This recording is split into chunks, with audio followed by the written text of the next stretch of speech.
just wondering if an experiment can be created to test that.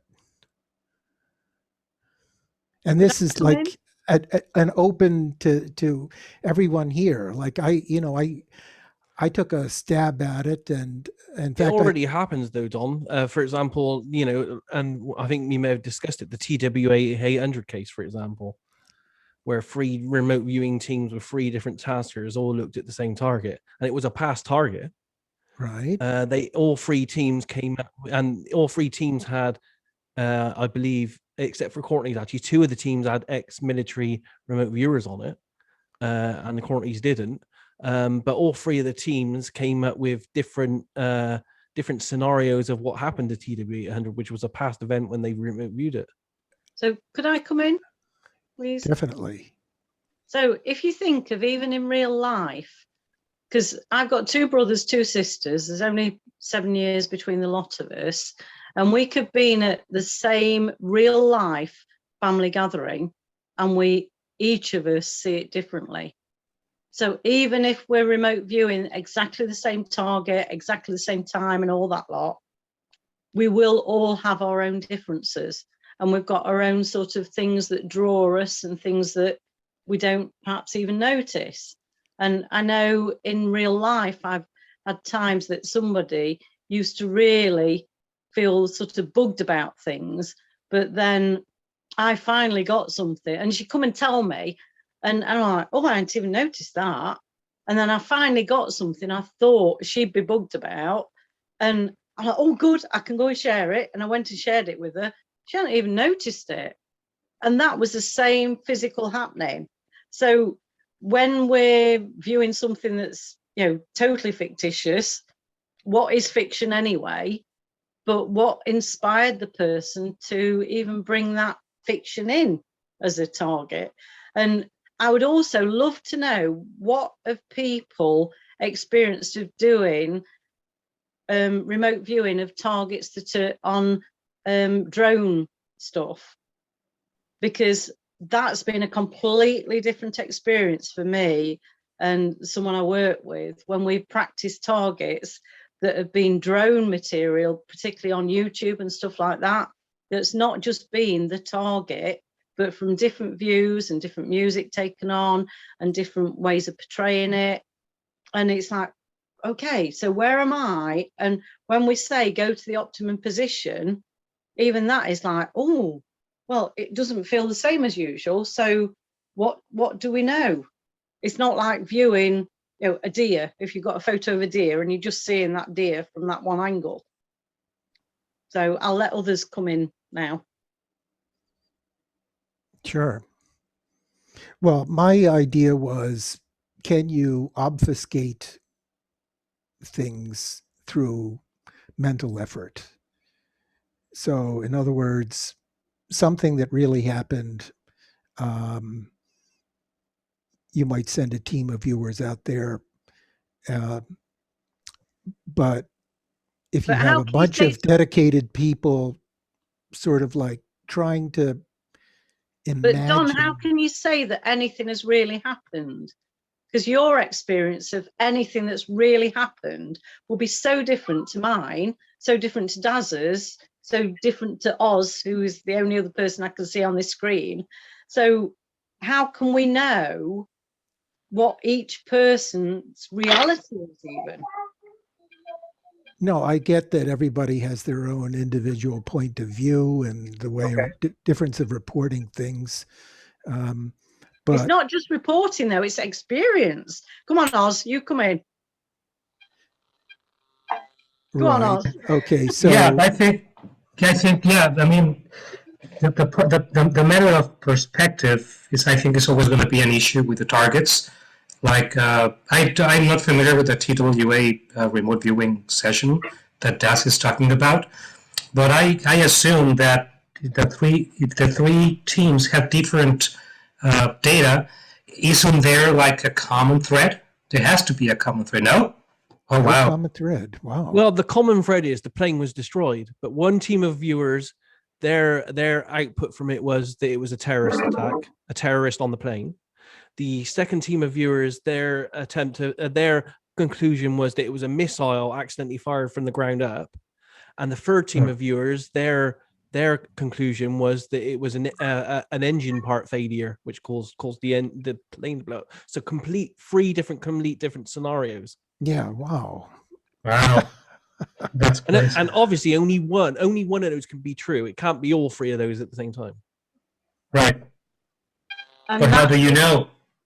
but you don't even know if one of them was really true. Yeah, we don't know which one's true. Yeah. Yeah. And even Wow. if a bomb was planted, who's to know if something else could have happened before the bomb even exploded?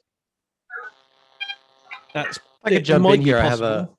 Yeah. I have a thought on this. Is that I think it's, if you use Occam's razor here, I think it might be somewhat helpful in the sense that I'm not sure there's a way to even have a discussion about whether or not, well, was one, why are there three explanations? Because if you simplify it, it could be very well that the answer is not that there's something weird going on with the remote viewing, but that there was either bad analysis or a session miss from viewers. And I mean, even the best viewers have misses or misinterpret their data, or the project manager made a big assumption. And so that could be, it could be actually just as simple as that's the reason for that discrepancy.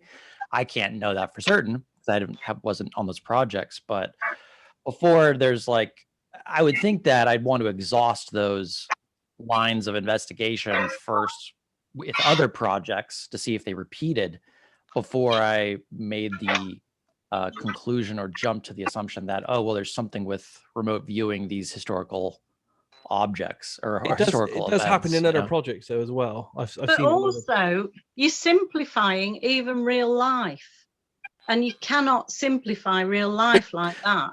So Julie, you you have can't to agree. You have to come to the. You can't have a discussion about anything unless you agree that there is a truth about an event. If you No. make the statement that there is no event that we can agree on that happened because everyone's experience is different, then you can't even really have a discussion anymore about it, right? Like it's Of just course, it's just you the can end of have this. discussion. well, You can like for have example, the Earth is round. Is it round or is it You flat? can have discussion. Exactly.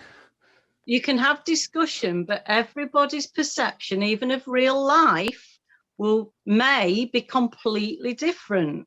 And what I find with the remote viewing community is quite often you're trying to almost tell people off for not getting stuff, but they will have got something that is pertinent to them.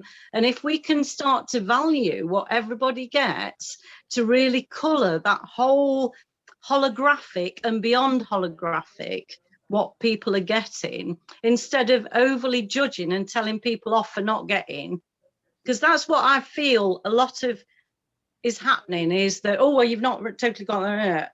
And it's almost a telling off thing rather than appreciating the bits that people have got. And I would love to hear the proper appreciation of what each person gets, and starting to really know what our strengths are as individuals, and also the stuff that you oh, well, I'm getting that differently, or oh, well, usually I'm not good at smells or tastes or whatever. And once we really understand ourselves as viewers and our angle, and then we start to experience other people's way of perceiving, hopefully we can colour the whole picture and make it much more beyond even holographic. But there seems to be so much time spent on, oh, you've not got that, and almost telling people off instead of applauding the bits that they have got and helping to draw that out instead of closing people down. And I really feel a lot of the approach tends to close people down. What's the specific thing, Julie, of the approach that you think is closing people down? Because I don't personally see that. I see the training methods as, I mean, I think you're referring to things like as in feedback and how you do analysis on how well a viewer did on a session. You say, okay, here's a part of the feedback photo or the site you got.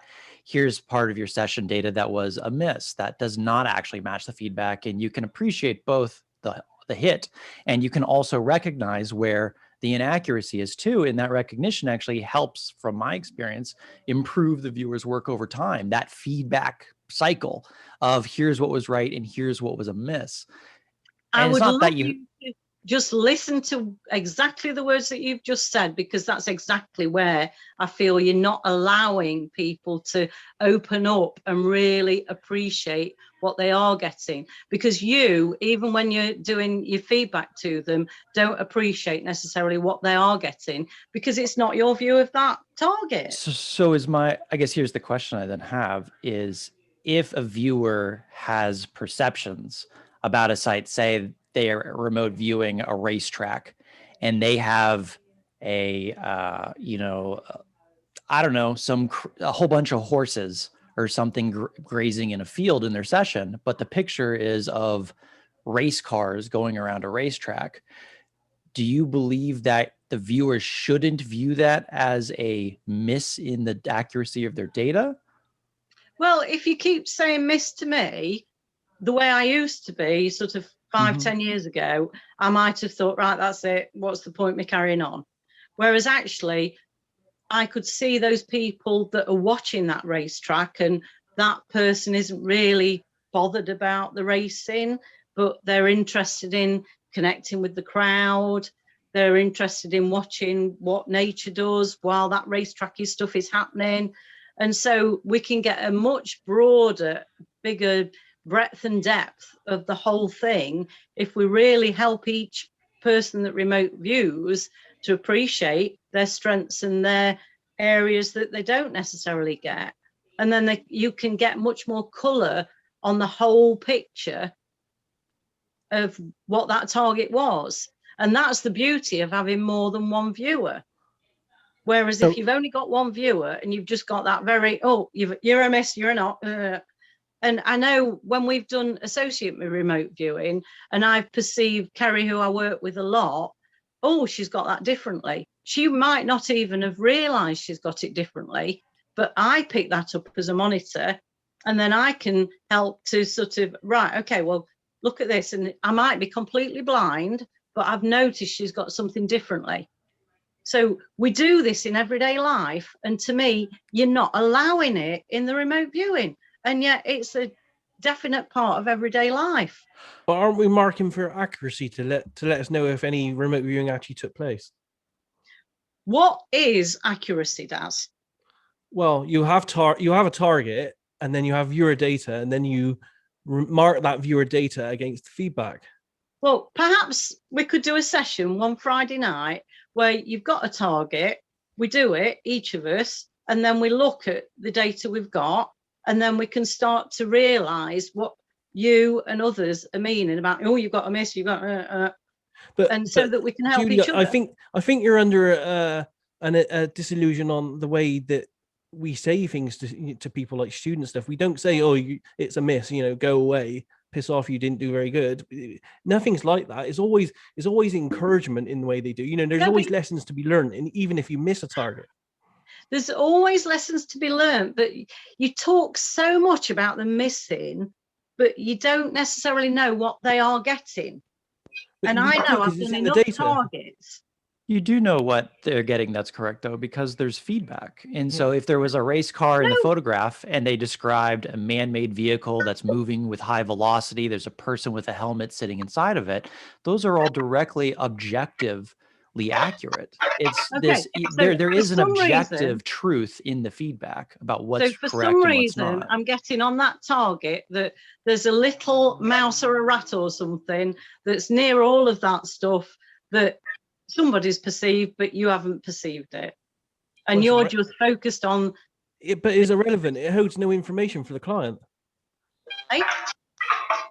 Unless the clients wrote down on a sheet of paper, I want to know about a mouse infestation at the racetrack. It gives them no information, nothing of use. No, but that's where you're too focused on necessarily what's that client wanting, and actually if they've got a rat or a mouse infestation that's going to totally wreck that racing place, they need to know about it.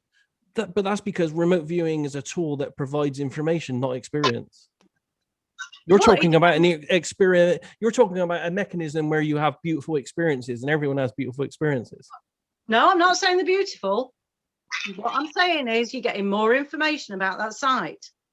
And what you're not allowing is more information about that site. Well, Julie, maybe it's the it's the purpose, right? It's why are we doing it? And I think a lot of like where Daz and I are coming from, the purpose is to get actionable, usable information for a client that they could apply, not so that we could have a wonderful experience to learn more about, oh, I can experience something about this site that maybe I can't confirm is with feedback. I'm not saying doing those things is irrelevant. And I think, if you see value in exploring that type of application of consciousness, I think that's fine. I think it's more the purpose of the remote viewing structure and the techniques is to acquire feedbackable information. And if you're outside that feedbackable information, you're not really doing remote viewing. You're doing another form of consciousness exploration, I think is maybe what you're more cause and effect, and life is more complicated than that. And this is what really frustrates me about the approach that, oh, I've got a client, they're paying me, and this is all I'm going to give them. And actually, you could give them loads more if, like when you think of where it came from, and there was that hut that he was supposed to have targeted, but he found the secret military defense place or military place. And he went up there. I can't remember who it was. He went up there and he then knew what he had viewed. It wasn't the site that was the hut. He'd actually viewed something that was much more important. And so it depends. Are you just here for the clients, or are you actually really remote viewing for what is good for humanity? I would like to add something here. And Julie, you were referring to Pat Price when he was trying to remote view the cabin and he got over the mountain to the facility. But I think that, it's a little bit technical, but there's a difference between accurate and precise. So let's forget for a moment about remote viewing and let's say we're talking about a measuring device or a telescope, for example. It could be accurate at gathering light from the stars, but may not be precise as to which specific star it is getting. And from what I understand, and Daz and Brett are saying, is if the tool was conceived to be precise on what it is getting. Of course, Julie, if you have a reporter, but let's say this reporter is one of those guys, I include myself in that you're walking and, oh, see, a butterfly, and you sometimes forget what's going on around you, you may not be that accurate to report what's going on around. Whereas there will be a precise report that will say, the racing cars were doing this and that, and may even perceive the mice over the field and may add a funny note. I also saw there were some mice there, but the thing is, the tool was designed to be precise, and that's the end. Now, I agree with what Rich was saying. Human unconscious, we are perceiving a lot of stuff, and sometimes it's there's a lot of things to discover. I think it was Lynn that said that we are just in the infancy of the tool, and we may be discovering a lot of new stuff. But just wanted to add that, at least in my field, both words, accurate and precise, are different, are complementary, and sometimes are mistaken, right? But it also depends on your whole motivation of why you're doing the viewing. And I mean, a few of you have just sort of said, oh, when you get the beautiful stuff. I'm not on about that. I'm on about what is actually drawing that person to perceive what they're perceiving. And I see too many remote viewers that are closed down because they are told that they are not, however supportively you do it, that they're miss. But you don't know what they're getting. And I know when I first trained, we did a live task, and one particular set of people that did the same live task went to Europe. The rest of us stayed in England, and we actually perceived loads of stuff to do with the Marchioness going down. But later on, we found out there was a lot of European link in with that, with the financial industry. And so it made sense what they got. So they actually gave much more detail. Yes, it was great what we got, and that really confirmed what they were wanting us. But the other stuff that they brought in gave a much more colourful exploration of what really was needed. But it was only one pairing that got that European. Yeah, when I say, I know we're Europe in England, but yeah, the rest of Europe. And I was amazed after when I started looking at their information as to what they got, that actually, yes, we got loads of depth and loads of detail that you would say was not miss, was totally on target. You would have said they got a miss, but actually, as life evolved and we found out more about that target, they gave much more information that we'd not even perceived. And that was incredible. So that's why we need to be more supportive of what we might think is a miss and just really open it out. And just using that word, miss, you might not think you're judging, but people will be judged. Maybe it's just a difference of opinion. Maybe, Julie. I've worked with hundreds of students. I'm sure Daz has worked with many as well. And it's that the training methodology that I've used, where you acknowledge where the session didn't have the result that the tasker or the intention of the task was about, and you just acknowledge it. You don't rub it in their face and say, ha ha, you're terrible, I can't believe you. You never would do something like that, of course. But you would point out in a way and say, okay, here's what happened. Here's what we would like to happen, because this is our purpose. Our purpose for this type of task, not necessarily your task, Julie, but the task in these types of training situations, the purpose is to describe what's in this photo site, describe this feedback. And if you aren't describing that feedback and you're off, like Pablo said, the butterfly, as opposed to, because maybe you found that more interesting at the racetrack as opposed to the feedback, which is the racetrack, then that's not what we're trying to train people to do when we want operational viewers. We want, if I give an operational viewer a task, describe where the drugs are located on the freight train, I want them to give me a long description of the very interesting Brook River of a bridge that it passed over a mile back. Yes, that may be correct, but that, to me, in an operational sense, that's not usable. And I'm not saying you can't even explore these more open-ended things to see because there are individual viewers that have gifts of being really good at tuning into individuals. Some people are really good at other different facets of the skill itself. But I think the training has to be framed in a way so that you know so you can cultivate a specific type of outcome. And that is accurate data that's usable. In that example that you've just given, so, okay, you find the drugs or whatever. What if there was some people that were waiting for you to find that, and then they were going to come in and kill the people that found it? And somebody else perceived those people that were going to come in and kill them. Wouldn't that be helpful? Well, first of all, it's hard to answer that question because you can always play a world of what ifs. It's like, well, what if, what if, what if? I'm not really in that spectrum. What I'm doing is I am determining whether or not I'm answering the question that the project manager was interested in answering. That's what we actually are after. Certainly, there's always things. That's what you're after, but I'm after a bigger perspective. And when I was viewing for a second will for someone, and I was told, no, you found the first will, don't even go for the second will because there've been family fallouts and stuff like that, I said, ethically, I cannot carry on.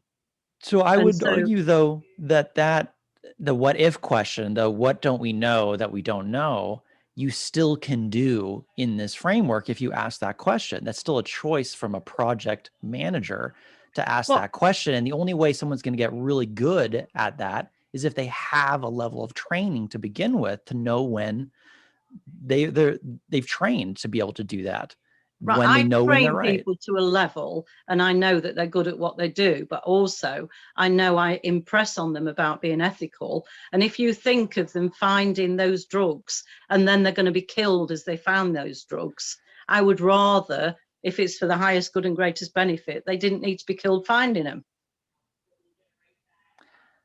Well, I think that's now outside the topic of remote viewing, though, right? You're talking about something else here. Yeah, you are, because we're talking about remote viewing, the purpose of remote viewing. That's what this all goes back to, is the purpose to describe accurate data that the tasker is asking you to describe, Or is the purpose something different than that, which I think is what Well, you're describing?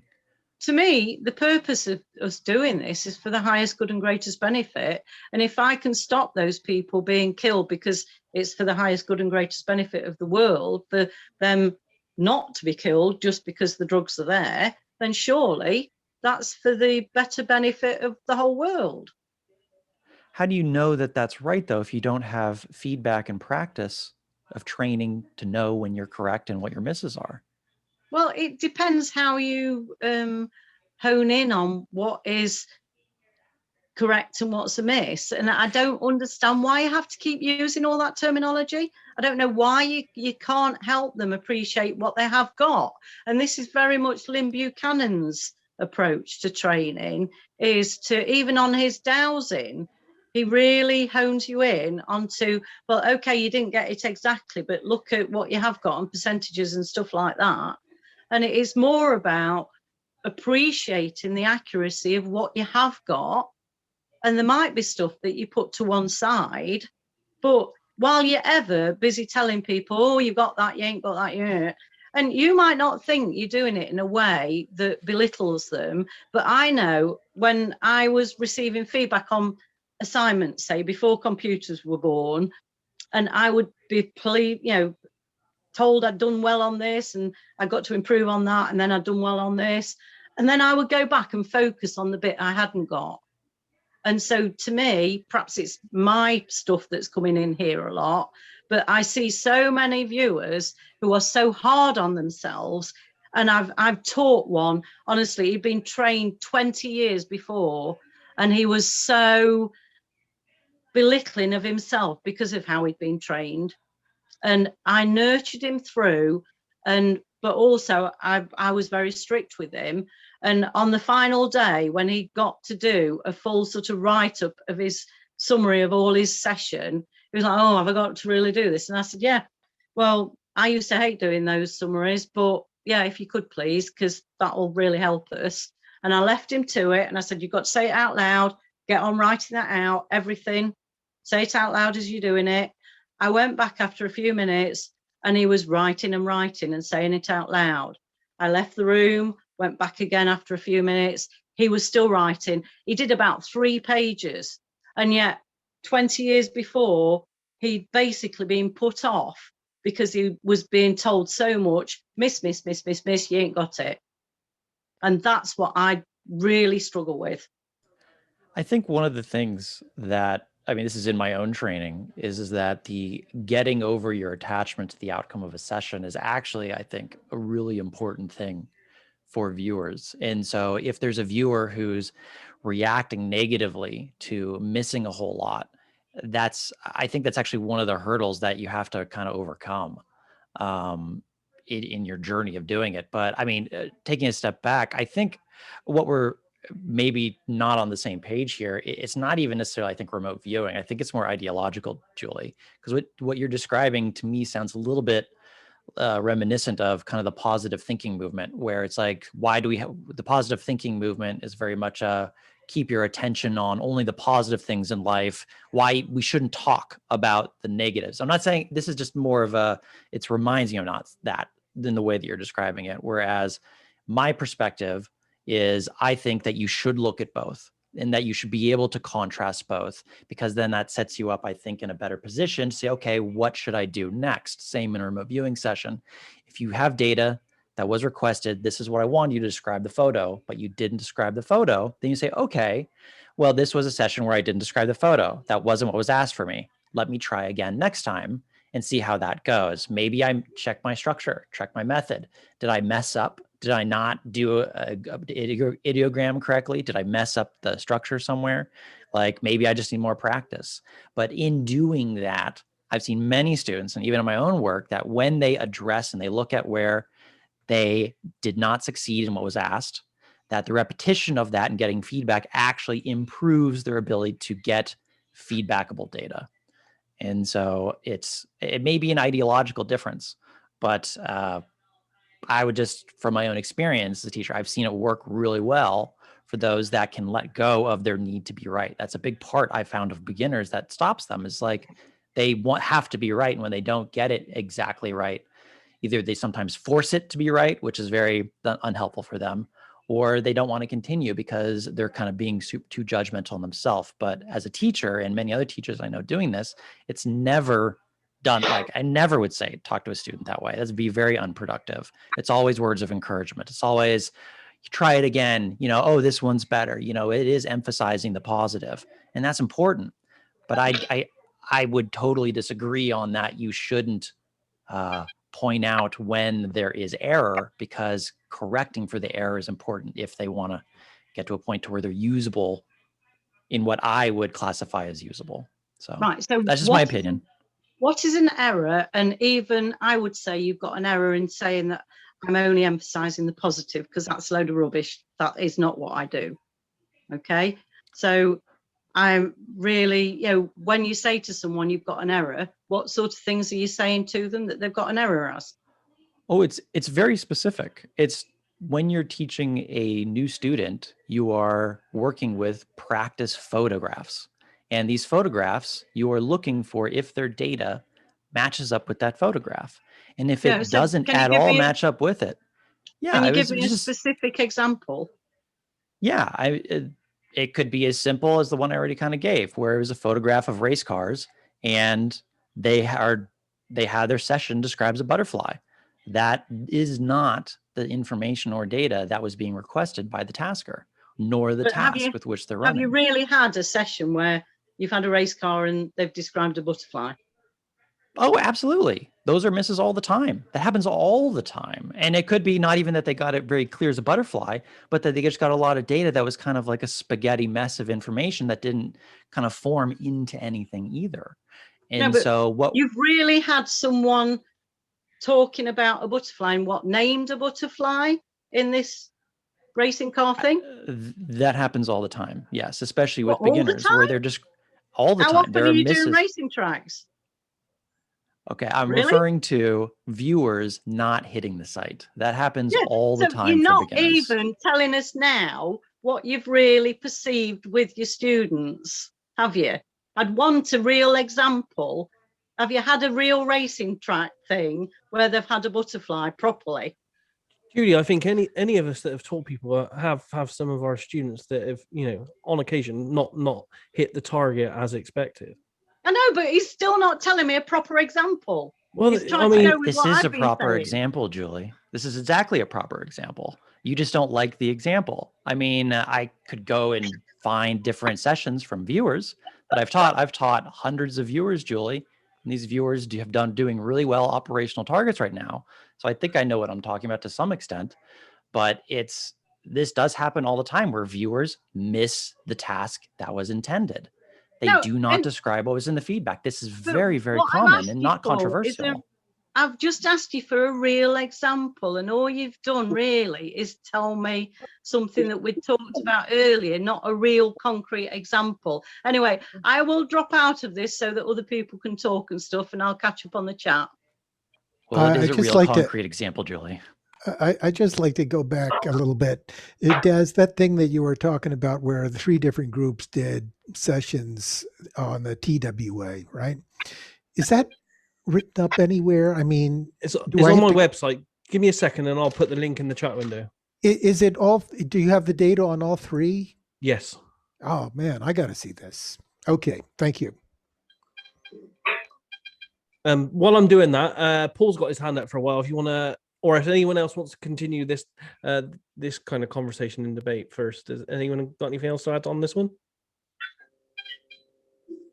Then let's go to Paul, because Paul's had his hand up for a while. Yeah, thank you, Daz. Actually, my comment had something to do with the discussion that you were just having. And the question or the topic I wanted to bring up was, it's been my experience that you can have a task to work on when you remote view, and your overall remote viewing skills are actually quite good. But when you have that particular task that you're working on, you're just a complete failure. And that in fact is a message that you should be heading your attention in a different direction. And so the question I have is, when you are using remote viewing, is the subconscious a machine that's just giving you mechanical answers to the question you ask, or does it have some sort of discretion and say, you know, this is really not something you should be doing, and I'm going to steer you in a different direction. And so what I'm going to give you is for your best good, but it may not be exactly what you're looking for. I don't know if I'm stating this in a way that makes any sense, but my experience has been that if I try to do task A and I fail, my subconscious is telling me I shouldn't be trying to do task A, but I need to do task B. I think there are abundant examples of that, Paul. In fact, I've had a remote viewing session where in the middle of the target was Lincoln's Gettysburg Address. Of course, it was blind. I didn't know what I was viewing. And in the middle of my session, I wrote silver spoons like them. And there was a keyword like, now I'm going to forget the exact word, but I'm just going to use the word brandywine in here. Okay, it was an unusual word. I wrote it down. And when I got my feedback, there was nothing in the area historically or whatever that involved this word brandywine. And I showed my sister my session, and as I was going over this, she said, "What time did you do this?" And of course, I had the times written in my session. And she said, "Now that's very interesting, because while you were doing this session, I was at Bed Bath & Beyond looking at brandywine spoons, brandywine spoons, and I liked them. And why did that appear in my session? It was not part of the target, but it had significance to me. It showed me something about telepathy. I thought that was a really interesting experience. So I think this does happen.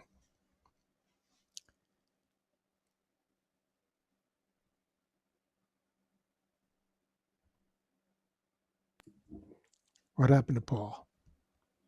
Is Paul still there?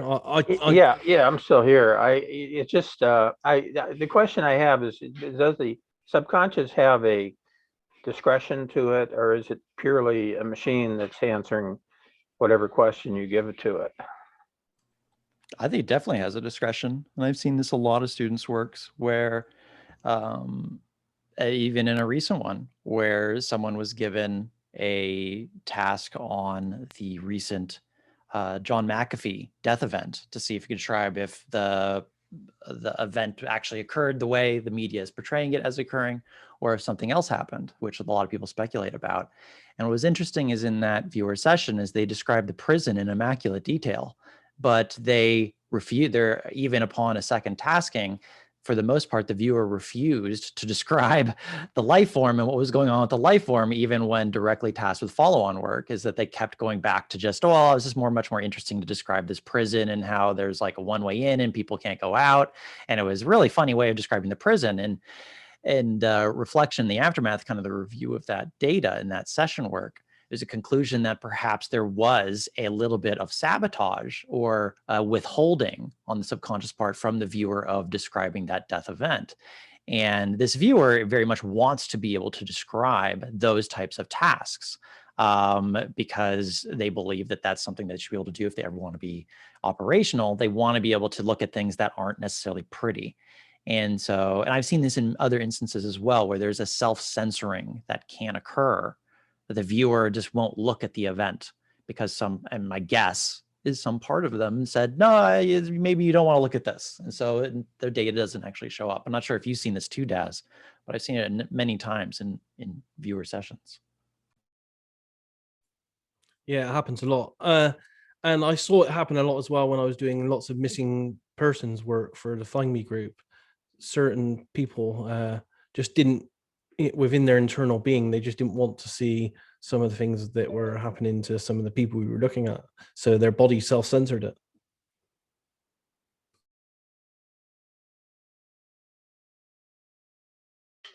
I'm not sure if that exactly covers what I was suggesting.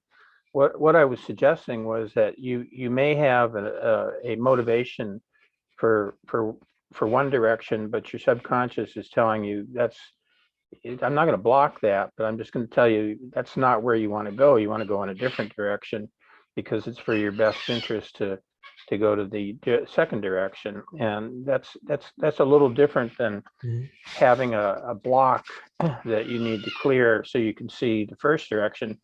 It's your subconscious telling you you just shouldn't be going that direction because it's not in your best interest. Yeah, that might be happening it's all the possible. time. It's just that if it's not the target, then how would you feedback that happened? But yeah, it could happen, I guess. There's a idea that's floated around in some RV circles where the data that you're accessing through RV, I mean, there's a lot of different models, whether it's collective consciousness, or I like personally the one where it's like there's a library of information, and the remote viewing task is kind of you're going to that book and you're just kind of perceiving what's in the book. I don't know if that's correct or not. I like the model. But there's another one that I've heard, which is that there may be a library, but if there's a library, there's actually also potentially a librarian, where, and this is the instance where you can perhaps you get more, and this may be what Julie is talking about or has talked about a little bit, is that you get a little bit more data than even you asked for. And so maybe you thought all you wanted was the answer to that question, but then you got even more data that was actually relevant. It was the real question they were asking. I've seen that happen too, where they just get more data that was helpful in addition to what they asked. And maybe that's evidence of there being some sort of a librarian in this model. I don't know if that's a subconscious or something else. Who really knows? There's no way to test for it, but I wouldn't be surprised if something like that did exist personally.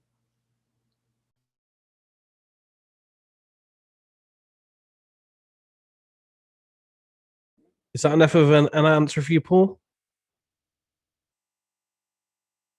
Yeah, I I don't know that there's a clear answer because it's not a question that has an easy way to get feedback, but it's just an experience I've had, and the question then arose whether when you remote view you're just getting raw data or whether there's more to it. But I don't know that we have a complete understanding of how RV works. Yeah, I agree on that one, definitely. Gino, you've had your hand up for a while. Do you want to go next? Yeah, thanks, Das.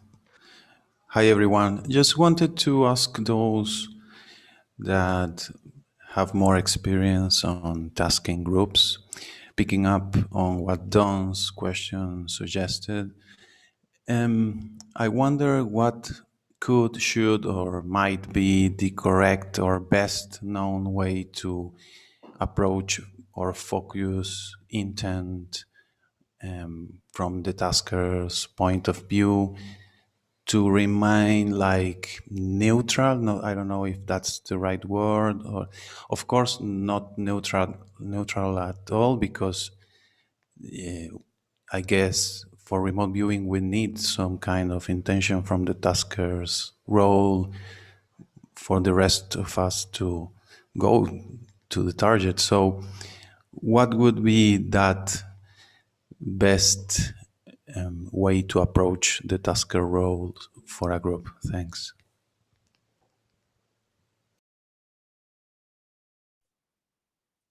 Anyone have an answer for this one? I would like to share with Gino from what I was taught on RV.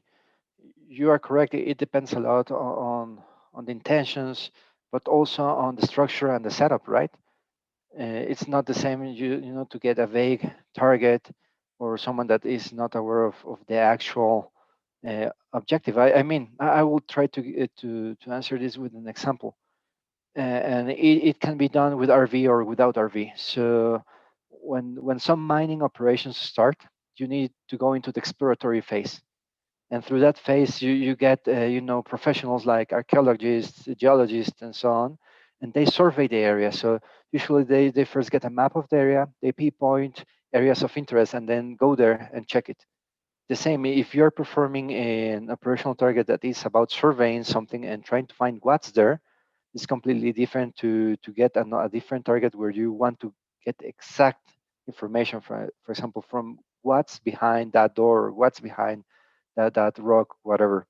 So that the people managing the task or managing the group need to be aware of this, have to plan ahead and create a strategy and how to manage feedback to make the session successful. But I would say that rather than being specific to RB, I think it's specific to any kind of operational activity in the world. No, Good I plans. get that. I get that, and Yep. thanks, Pablo. And I also agree, of course.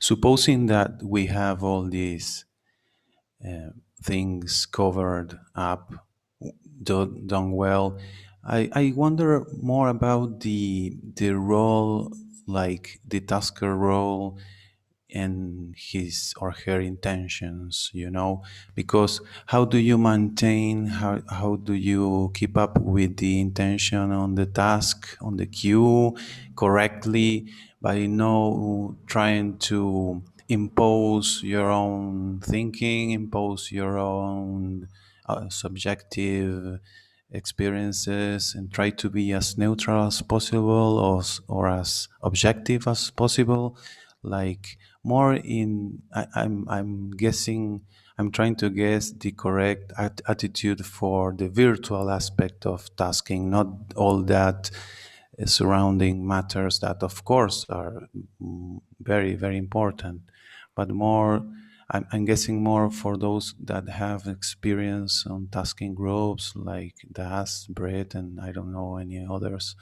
But what's your approach? What's your way of keeping and waiting for remote viewers to get their data without trying to answer previously their views, or not trying to mess the groups, as Das commented with the flight groups, that there were 3 groups, and of course something happened, because if you have 3 groups, and those groups looked at the same different things, how do you keep your role healthy for groups?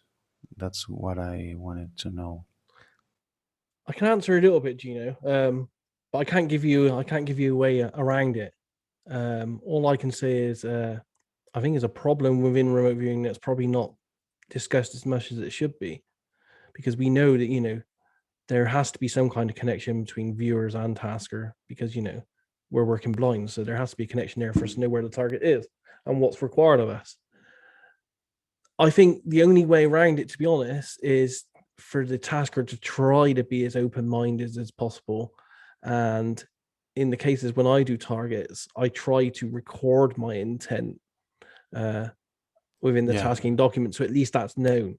Because essentially what we are doing as remote viewers in a part of a project is we are marking accuracy of remote viewers' data based on our intent as a tasker. So I find it good that the tasker's intent is actually recorded, because otherwise it might just be within their mind, and and then it might be a less accurate way to mark it. But get there again, saying that, by marking my intent down on a sheet of paper before I start the project, does that slightly enforce my intent more than it would usually? I can't answer that one either. All I can say is I try, as a project tasker myself, I try to remain as open-minded as possible, even if I do have an influence. I would have thought on most targets, as are in standard training targets, which you usually have a conclusion of, if a target's the Eiffel Tower, I don't think the tasker's intent is going to be something different than the Eiffel Tower on that training target. So I think in the case of training targets where you have specific, solid, basic targets, I don't think it's as much of a problem. I think it's only on targets that have less feedbackable information that this would probably be a problem. Thanks. Daz, do you mean intent there? or is it more like your preconceived notions as a tasker? Because surely your intent is that the viewer will tell you the truth and report accurately on it. That's what you intend to happen. And then you've got these ideas about what it might be as well. The problem is, as a tasker on any project that's not got solid feedback, because, as I said, we can discount all the ones with solid feedback. But on the ones, for example, if I task someone to look at the Roswell event, I could say to them in the tasking, I want you to tell me the truth of the event. But at the same time, in my own mind, after 20 years of research, I have my own opinions and my own intent, and you cannot get away from that. I have that. That's part of me as a person. Your intent for the viewer, what you want to happen is that the viewer will tell you the truth. And yes. you have these ideas. So is it like you're worried that you're wanting to be right about your preconceived ideas is gonna Well, I don't think it's as simple and as black and white as we want it. Just because I want someone to tell me the truth, don't mean I really want them to tell me the truth. Yeah, maybe you really want there to be aliens and you to be right. Yes. Do I really want them to tell me the truth, or is there a part of me that really wants them to tell me to confirm my story?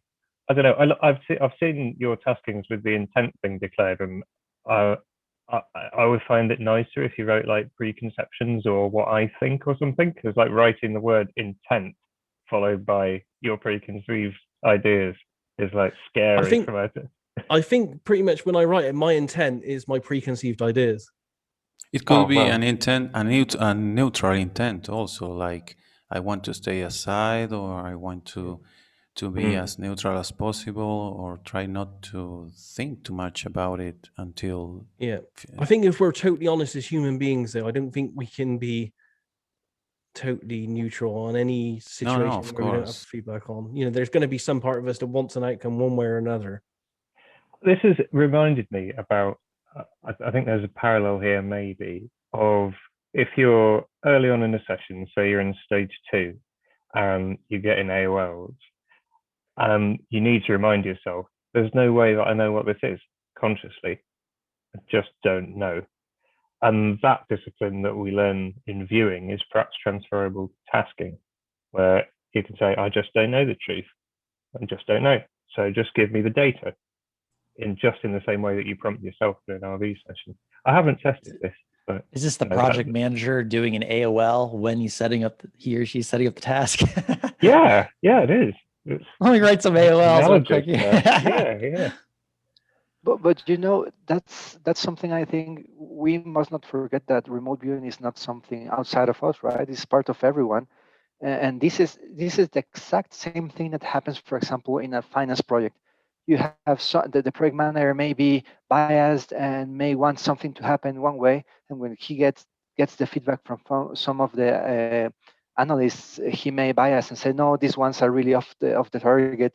I like what these others are saying. So it's a little bit about the trust, the experience, and people that want to perform that role of tasking, trying also to perform that basic, feedback on yourself, like auto-analysis. Okay, was I biased? What can I correct? Am I really too involved in this to actually do it or not? So it's like basic human nature, right? You will always have, one way or another, and probably have some preference, and you need to be neutral as much as possible, or may need another pair of eyes. That's my own opinion, right? Again, all this is only really a problem on targets with not enough feedback information. Agreed. I don't think any of this would be a problem on like really basic stage 1 training targets like bridges, mountains, because I don't think the tasker would have an ulterior motive, intent, or disbelief about that, unless someone tasked the planet Earth and they really thought that the planet Earth was flat. That would be an interesting scenario to see what the remote viewer come up with, I guess. Yeah, I feel like you could almost test for this. You could set up a project with some viewers that have shown that they can hit photos over time reliably, and then you find these things where these I don't know, you'd like interview the different taskers for beliefs to see if there's like some things that aren't quite right. Like they thought that, I don't know, it'd be an interesting thing if you could maybe wiggle that out and organize that in some way. I'm not sure how you do it. I have to think about it, but that'd be pretty interesting. I think it is interesting that that it happens that the tasker is surprised, gets data back where they're like, well, I didn't think that was the case. Like Brett, you tasked me with that vaccine thing, and I don't know, I've been slightly facetious when I say perhaps you're expecting the Bill Gates nano robot brain invading mind control robots to come in with, and I came back and I was like, oh look, I drew the spike protein and was like, oh, we like this thing, it's good. Yeah, this is fine, man. Twinkle in its eye. I appreciate that you assume that I go full on tinfoil hat on that task. But I didn't. Really, I didn't. I mean, I know you were surprised by the fact that I was like, "This is cool. This is nice. We like this thing." It was more. I thought. I mean, actually, it was the reverse. I thought you might have had some preconceived assumptions, and so I was more interested in like, I wonder if this doesn't match or does match what your preconceived biases were, and the fact. That was what I was actually a little bit more interested in. I really didn't have a thought either way, to be honest. Yeah, but I mean, maybe I did subconsciously. I don't know. I mean, I suppose my feeling was there's a lot of unknowns. Rather, I didn't think this is definitely a bad thing. Just it's kind of untested and it's a big experiment and there are unknowns. So, I had no idea what I was viewing when I was viewing it. I thought I missed the target. It was a weird session, but it was actually really good. So. I'm happy that I was on target with it. I'm happy with the result. I did try, before I got the Pfizer shot, I did do a very quick session where I wasn't blind to the tasking, but I was just dousing a gingerbread man. What is the negative health effect of having this shot? And my pen just kept flying off the page. It was just like nothing. It'll be fine. And then I had it, and my Wi-Fi signal has been amazing since, but I feel fine. I feel great.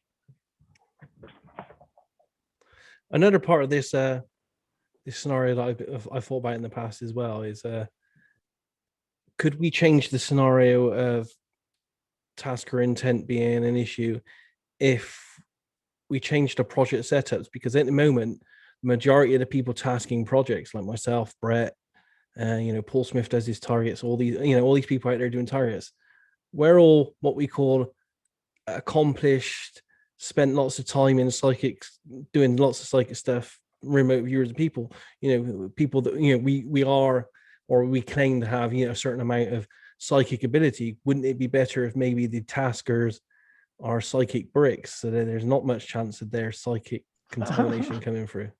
Well, how are we going to get the tasking then? Well, you'd have to find taskers that literally had zero psychic ability or record for their entire life to see if that would hinder. But I mean, as viewers, if somebody who is a psychic brick wall wants to know some information and they're so cut off that we can't read their mind, how on earth are we supposed to know what it is they want? I don't know if we've even looked at that scenario, but we have to be honest in that most of the tasking out there, most targets and most of the target pools are all being set by people that are accomplished psychics in one form or another. Does that have an input? You could take the human element out of it by having something like an algorithm go and create a target pool by itself within parameters, and maybe that's enough separation between the original tasker that you could see if there's a difference. I feel like it would be, that'd be the only way I could think of. I don't know. I mean, it'd be interesting to test it, because maybe it is important, some kind of intention or focusing attention from the tasker role also. So that could be a good idea to test differences about it. There's another case, which is that the viewer is their own tasker. Taking the random image example, if you task yourself, what is going to be the first image that I see on Reddit pictures forum, right? There's no tasker other than you. You're setting the intent to view that image. So perhaps the issue is all with the viewers. Perhaps it's the viewer's intent. Maybe we're worried about telling the tasker what they want to hear instead of being concerned about reporting accurate data. Yeah, it's all interesting. It all needs, in my opinion, it all needs further research. We just don't know right now. It's just the big question mark of what's under the hood. We don't know why RV works in the way that it works. So we're all just kind of scrambling the best we can with these models based on experience, which the best we can do. But we just need more experiments to stack those up and get a solid understanding of a better model. We just need better models. That's all, which just requires funding and money for more research projects. That's what it needs. And there's not a lot of that going around, unfortunately. Yeah, not right now. Okay, any more on this topic, or should we move on? Because Matt's had his hand up for a while here. Excellent. Then go for it, Matt. Actually, my question is about tasking too. So okay, yeah, still go for it. Yeah, during that conversation, a few things, or I guess a few weeks ago when you showed the results of the Frederick Valentich sessions, and you showed specifically the what the remote viewers were tasked with. That also led on to a kind of later conversation about how to set up tasks, and it seemed to be kind of very simplistic in a way. But I've kind of contrast that against sessions that I've seen with Edward, right, about the the inner earth, where he gets his friend Dustin Newcomb, for example, to set up what looks like a short story where it's multiple pages and multiple things that he wants to do, and he seems to hit them. And then I'm thinking now, well, is that therefore because his friend has these perceptions in his head? But I suppose I can't know that. My main question therefore is setting up the target specific, and is that based on the person setting, like I suppose the intuition of the person setting the task? Are there certain tasks where like more detail would be required, and can it, I suppose, dilute the information coming back? Okay, that's a big question. I mean, everyone tasks differently for a start. All schools and all teachers are all teaching people to task targets differently. I don't think there's any two taskers that do things the same. Some of the tasks and targets I get tasked with, I don't get angry with. What do I get? I get dismayed with sometimes, because you can see that the taskers wrote down and literally 6 or 7 things that they want you to look at as a remote viewer, all within one session. And I just think that's too much of a shotgun scatter approach.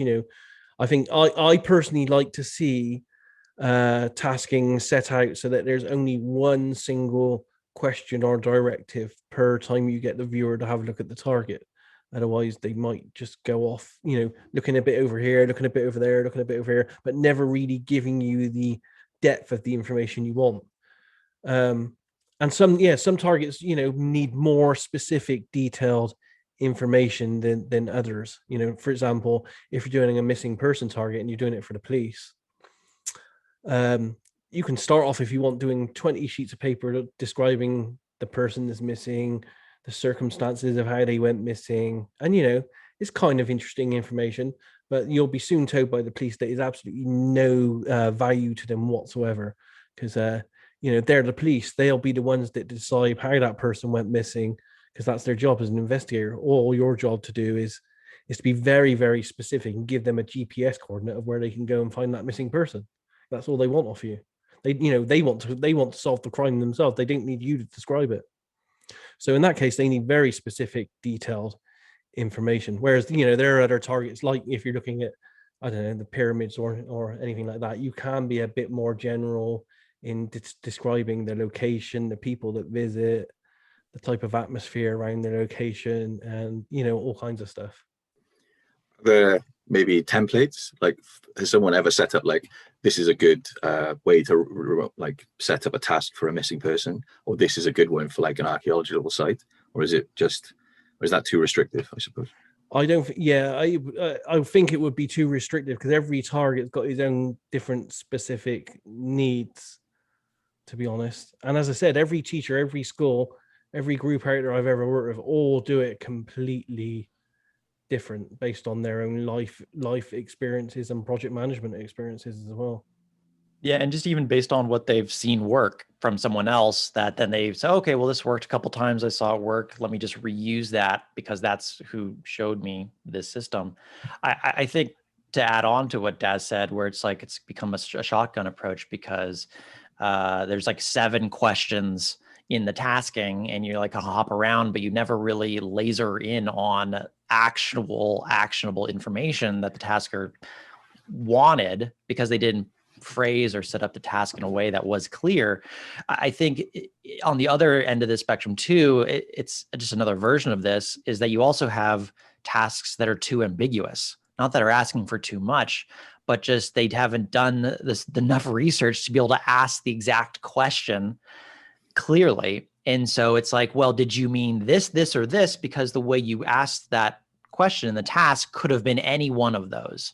If you were to actually, so whenever I'm trying to set up a tasking, I sit down for a period of time and I try and actually poke holes in my idea about this question. Where could this question give me information that I'm actually not asking for?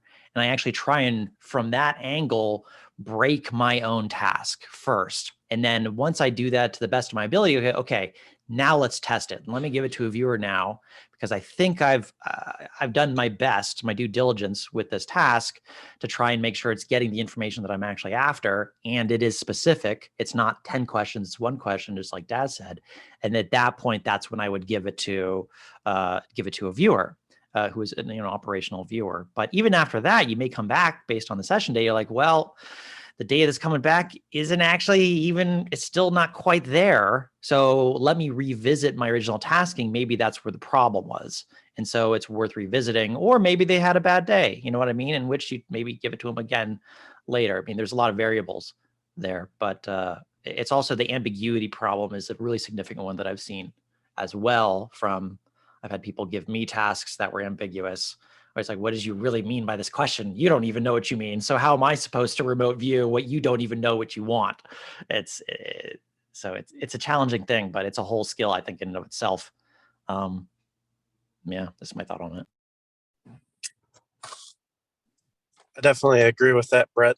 And in my limited experience as a novice tasker, I've started like offering the remote viewing Discord easy operational targets, like I'll lose a remote or something. And I found that I try to make my tasks as useful for the viewer to figure out the information I need. So for example, I've started, my task might be describe the location where this object was found at the moment in time where it was found. And then I'll typically wait to actually write that task up until the moment that I found it, so that I can take as many pictures as possible and basically give them a panoramic view of feedback to try and make sure that that becomes useful to me retroactively. I don't know if anyone's tried anything similar, but being as specific while not scattershotting it is probably the best way to go, in my humble opinion. Yeah, it's a balance. Totally. Is that enough, Matt? Does that answer you enough?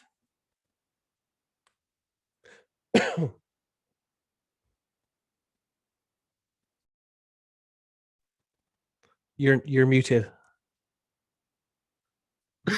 Sorry. Yeah, I said yes. I think so. I suppose I would probably have to ask someone who set up a longer kind of task like that about why they did it and how they went about it. Maybe because there was some of his sessions before I knew about the fact that maybe people can perceive things based on what the tasker is perceiving in their head rather than the actual target. Before I knew that, recently, I assumed that like having a lot more detail or the feedback that was coming through in those sessions that I've seen online was kind of amazing. I was surprised that there were more like that. But okay. Yeah, just bear in mind as well, Matt, that there are other issues that may be in play as well. It might not just be what the tasker's intent might be. It could possibly be anyone that's involved in the experiment, but also, and a number of us have seen this on larger projects where we've like tried to remote view things like, US elections. I haven't remote viewed it myself, but I've done projects for the last 3 elections. And for the last 3 elections, the remote viewing data has been absolutely solid, but it's been absolutely solid for the wrong person that actually got elected. So in those targets, and in 2 of the cases, it was definitely not for people that I liked. So it was not my target tasker's intent that was pushing it in that direction. So I think that it was the larger social kind of consciousness that might have affected that in some way. But you have to bear in mind that that might be in play with some targets as well. Okay. Can I ask one more quick question? Has anyone found that like things like diet affect or like your performance, let's say, or your accuracy, or things like location on the Earth? Like, I don't know, if someone was to try doing a target, let's say ley lines, or I don't know, England, that like the Avery Stone Circle, not too far from Bath, for example. Have you ever tried doing it there, and did it have an impact? I haven't, but I have seen substantial research, and literally I was just reading it Summit today in Ingo Swan's files, where he was detailing in 1983 that they were doing some experiments and everyone failed in the experiment, and the only conclusions that they could come up with that, because everyone failed and they were all in different locations, that it was something to do with something exterior to what was going on in the project. So he started then looking at all the tables for geomagnetic activity around the Earth and stuff. And I think he had some very good research to show that effects like sunspots and geomagnetic storms, all kinds of stuff like that, may be having an influence on our data as remote viewers. And of course, there's also the I don't know if you know about it, but the theory of local side real time as well, the 13 Spottiswoode. 30, yeah. Some people believe in that. I'm not sure if that's true or not. I've never seen an effect, but I wouldn't want to like say for definite on that one. But if you haven't read about that, that's definitely worth reading up as well. Because allegedly the local side real time of 1330, I think there's something they thought they saw something like a 400 to 600% increase in the accuracy of remote viewers, which is, if true, it would be amazing. But I don't know if it's ever been replicated. It has actually, Des. There's new research on that. I don't think it's published yet, where Spottiswoode looked at 2 million trials. James Spottiswoode is the mathematician. I think he's a mathematician. I have to double check on that. I think he is. But he got new data from a source for, it was, I don't know if it was exactly remote viewing in the type of remote viewing that we're doing, but it was online psychical trials for describing non-local locations, just so very simple version. Think of like a Russell Targ version of remote viewing. And they had 2 million data points on that for where on the globe they're running it, as well as the level of efficacy and the accuracy, how good they could describe it. And I haven't seen the exact data set, but I'm familiar with what James has said. And he said that they found it in that super large data set. But I'm more of the mind where I've seen it where it's like, or what Paul Smith has said about this is like, it seems to matter for the people that matters with, and the people it doesn't, it seems to be irrelevant. It's like, oh, so it's like almost like some people it doesn't seem to matter. But on some larger studies, it does seem to be a phenomenon. But even Spotted was like, he's not even sure if it has anything to do with time. Maybe that's just like a way we're perceiving some other phenomenon that is kind of masquerading as local side real time as being the cause, but it's actually something else. That's his thoughts about it. Wow. So. Yeah. It is interesting. Again, it's one of those things like we've been discussing. We need to shed load more research and money. Yep. Yeah. Okay. Thanks. Yeah. Thanks, Matt. Pablo, you've had your hand up for a while. Thank you, Das. So wanted to ask on a different topic. So, I started RV with TRV. So, when I was not doing targets and I was a tasker for a project, for example, I'll use the same structure way to create the queues. And that's how I learned to do it, right? I even used it in some experiments trying to apply that same structure for I Ching and a few other things. But also seeing that, for example, Paul Smith was gathering some queues that were used in other projects, seeing other examples of queues that are more open-ended, for example. So with this background, I was wondering, back in TRB, we did some targets like, for example, who with a question mark, or optimum trajectory, or stuff like that, that was, not necessarily with available feedback. And in theory, those cues were worked through a lot of experimenting and fixing.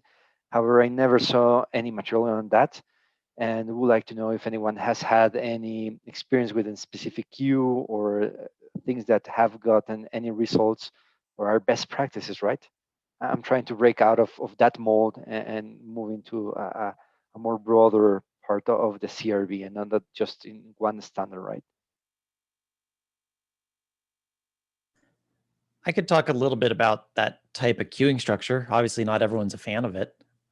Even I have some, like when you use something like a question, an optimum trajectory, who are you asking? What's optimum is a little bit of like, what does that really mean? And so I don't know, but I have run a lot of those historically, optimum trajectory, optimum career trajectories, just to see what would happen. I've had a lot of clients in the past specifically ask me to run those for them. And so I'm like, well, okay, if that's what, that's what the client is interested in paying for, that's, there's nothing unethical about that. If they want that data, I'll provide that data. And I've had really, really interesting data come out of those sessions that was really specific and useful to that client. And I don't want to belabor all these specific examples, but there are specific things about, obviously I knew nothing about them as an individual that showed up in the session, that showed us usually, which is actually kind of funny, is that popped up in that session is it was things that they were thinking about doing, but hadn't pulled the trigger on doing, or had said, no, that's impossible. I would never do that because that's just a silly thing to go do or to focus on. And so usually they were already aware and they were kind of shocked from that session data. It's like, oh, well, I already thought about that and dismissed it as implausible, but I'd like to do it, but I don't know how I'd ever make money with it. They had a lot of maybe self-defeating thoughts about it. So I have seen them work many times. I still have some potential questions about what does optimum even mean, because who are you asking that question to? And I've got a lot of feedback from clients saying, you described exactly what my situation was, and you gave me the missing piece of data, which is what the question was. Well, what would be the actual thing for them to do? I don't do a lot of that work anymore, but I have done a lot of that in the past, and it has provided some pretty useful information to some of my past clients that they acted upon. Interject? Can I just interject about this question about what is optimum? Just quickly, it occurs to me, there's a type of computing called optimization, and it runs on programs that are called annealing algorithms. And they're doing these types of algorithms on the new quantum computers because the computers solve these problems really well, and they're very difficult problems, these optimization problems, like find the face in the crowd, find the best place to park, traffic problems, things like that, where there's large amounts of data that need to be crunched quickly. So what these programs do is they optimize, they find an optimal scenario. And I think that's what the question is when you're tasking someone, is you're thinking of it as if the universe is a great big quantum computer, and it will respond when you ask it to optimize, because that's a sort of a mathematical principle that it seems the universe uses. So why not ask it to do that? So that would just be my interjection about why we're asking for an optimal solution. You definitely could be right. Tasking. You definitely could be right. I would just propose a slightly different question to this, though, is that what if what's optimum for the individual is to lose all of their money and lose their house and their home so that they can learn a really good lesson about humility in this life so that they grow as a spiritual person? What if that's what's optimum for them? And so then you run a session for an individual of, here, take this action. And then it leads to that because that's what's actually optimum for them. I'm not saying I've never seen that happen, but I've always thought about the idea. It's like, oh, like, who am I really asking? And is this actually what they want? maybe highest I'm good just for them is to saying go it has through that nothing to that do with pain. any But kind of particular bias about what somebody might or might not want or how greedy they are or whatever. It just has to do with the principle that the way the universe works is by optimizing. And so that would be a very astute and logical way to approach a tasking. So whoever thought of it probably knows this already, I'm thinking. But anyway, thanks. the word seems to work in a tasking. I mean, but ultimately it's not feedbackable. In the direct sense, it's only feedbackable in when a client reaches out to me a year later and said, hey, I acted upon that data you gave me, and here's where I'm at. And of the ones that have gotten back to me, there's been some pretty cool stories behind that, but it's, it's still, it's a different kind of target. So it's nuanced. It's interesting. I have seen good results with it, Pablo, but I'm not I sure if anyone haven't. else has. I question that thing about optimal. I don't. What is optimal for me may not be optimal for you or the client. Well, it's always in a queue. You're always specifically setting up the task for that individual. So it's like this person, usually use a photograph of the person. What is their optimum career trajectory? Trajectory is like moving forward in time. So that's traditionally how you'd set something up like that. That does, like Pablo said, that does come out of the TRV camp of tasking methods. And like I said, I only can, describe my experience of running those and what the outcomes are. And a lot of them are very, very positive. There are ones where I got data and there never was really any intention on the client to really act upon it. And it makes me wonder whether or not that had an effect on the actual viewing. Maybe it did, maybe it didn't, I don't know. But it does seem to render data that is specific to the individual's life. Anything more Okay, than so that let me is, just feedback on that for a second. I was tasked in a group project on the Ebens. They were the ones that, in theory, crash landed in Roswell. And then one survived and set up a meeting. And then they had this extraterrestrial cultural exchange program in 1965, which was partially covered in Close Encounters of the Third Kind at the end, where the giant spaceship came and picked up 12 military people and took them off planet. And the tasking was written to describe them at their home world from the optimal position, and then within the years, such and such.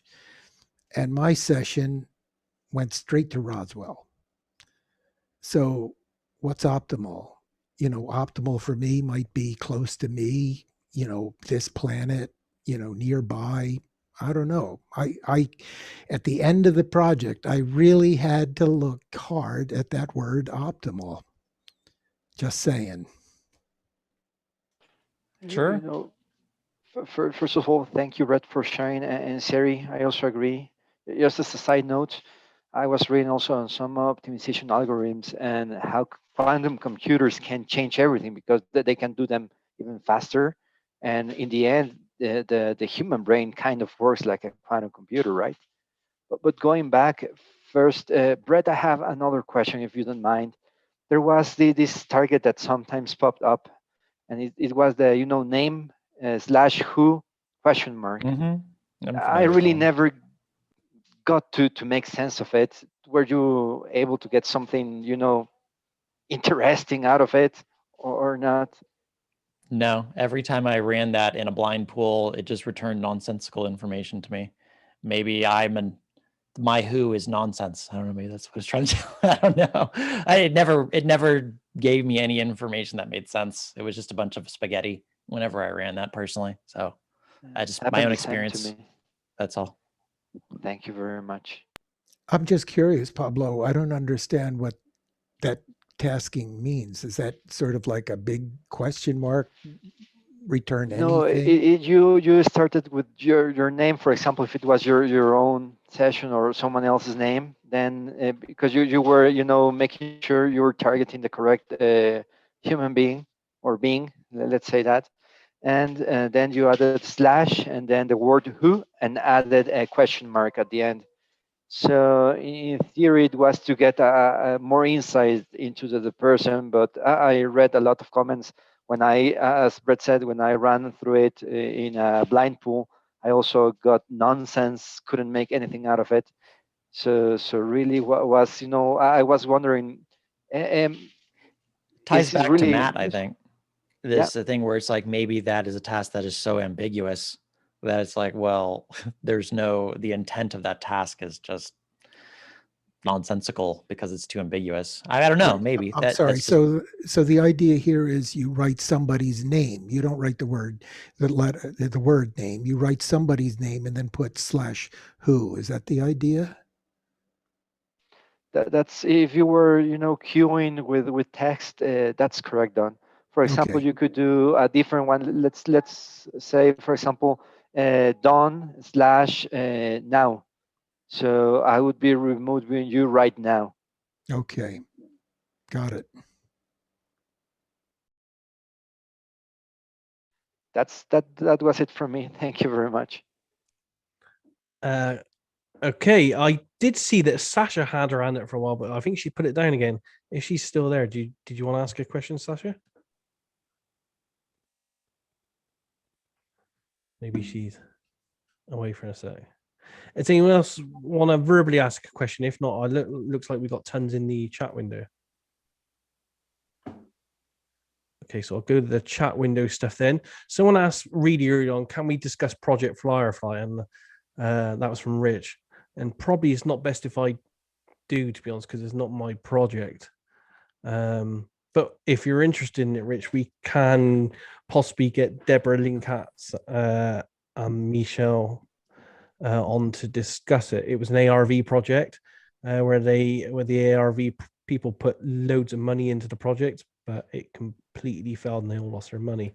And they detailed in a report why they think that happened. But I can get her to come on and talk about that. No, I think that'd be great. I'd appreciate that. I just saw the link that you posted on Reddit yesterday, I think. Okay. So I thought it was your project. So so I had a misunderstanding on that. But yeah, I was curious and maybe they will release it soon, and I just need to be more patient. But I was curious. Well, the project's several years old, so yeah. Oh yeah, okay. Yeah, but I can certainly see if she wants to come on and talk about it, because it's it's one of those projects where people don't like to talk about the projects where there's where there's a failure. But as I've always said to people, you can learn so much from failures that right. Yes. You need to talk about them. And yes, 100%. Yeah, so it'd be a great topic for an evening. So I'll see if I can catch her up on that and see if we can get her in. Awesome, thanks, Des. Okay, what else we got here in the window? There was one from Yale, wasn't there? We're lots of talking about Julie's conversation here. Sasha's come back in.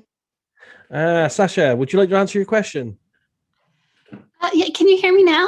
Yes, we can hear you. Okay, good. Sorry about that. My audio settings were all wrong. I just wanted to say something about the quantum annealing because that was brought up, and I thought that was interesting in relation to remote viewing.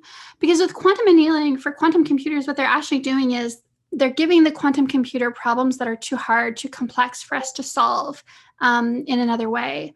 And so the idea is that the computer is finding the lowest energy solution.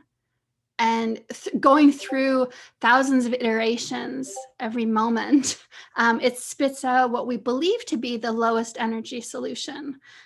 But there's no way of verifying that, because the problems that we're running through or that are being run through, like I said, are too complex to verify. So we can't check the answer provided against an answer that we've come up with through another means. And so we just have to trust that this is what's happening. The problem with the quantum computers are that they are influenceable by focused human intent or attention, right? And that's what the Paralab showed, is that we can affect random number generators. And it's the same principle that you could be able to affect a quantum computer that's running through this iteration process. And because it's iterating so many times per minute, let's say, your influence would be enormous. And so and undetectable. And so you wouldn't actually be able to know if the system is putting out the lowest energy solution, which would be the right answer, or if it's putting out a random answer because it's being influenced by the intent or attention of the people that are effectively tasking the computer. And I think that the parallels with remote viewing are really striking, because it's in the same way we don't actually understand how remote viewing works. We don't understand the mechanism of action, right? And there does seem to be similar problems in that the intent or the focused attention of a tasker or the viewer themselves, depending on their biases, can influence the answer that's provided. And so I think that I think that there's space here to involve researchers who are working on quantum computing, because I think that this might be a better way to bring interested parties in. And I think that we would find better answers to what's happening with remote viewing that makes it somewhat maybe less reliable or less robust, because it's influenceable by biases. The difference would be that computers don't actually have an awareness of meaning, right? They can only process information. So I think that's where remote viewing might be better able to solve those kinds of complex problems than a quantum computer, because we do have a sense of meaning. So a quantum computer you can say this is the goal, but it might come up with a nonsense way of reaching that goal that doesn't actually give us something useful, right? So like computer games that are set to learn, right? When computers are, when they're trying to program computers to learn artificial intelligence. So if you give it the goal to score as many points possible, thinking that will make the game find a better way of playing the game to win, sometimes the computers go off on tangents and they end up doing nonsense gameplay to accrue more points, in a way that, yeah, okay, you win because you have the most points, but the actions that you're doing in the game are nonsensical. So I'm just wondering if anyone else has kind of thought about this, or if there's anyone who is doing research in computing, because I think that there should be a way of bringing these two fields together and getting some really interesting insights. I can share something, Sasha, there. Some years Let ago. me just say about the quantum computer. There's an open source access to one of the quantum computers, the D-Wave, and you can buy time to test out algorithms that you write on it. And there are some of these guys are coming up with error correction protocols, and so they can actually check for errors as the programs are computing. And there's a lot of advances being made on the D-Wave open source. I don't know what you call it.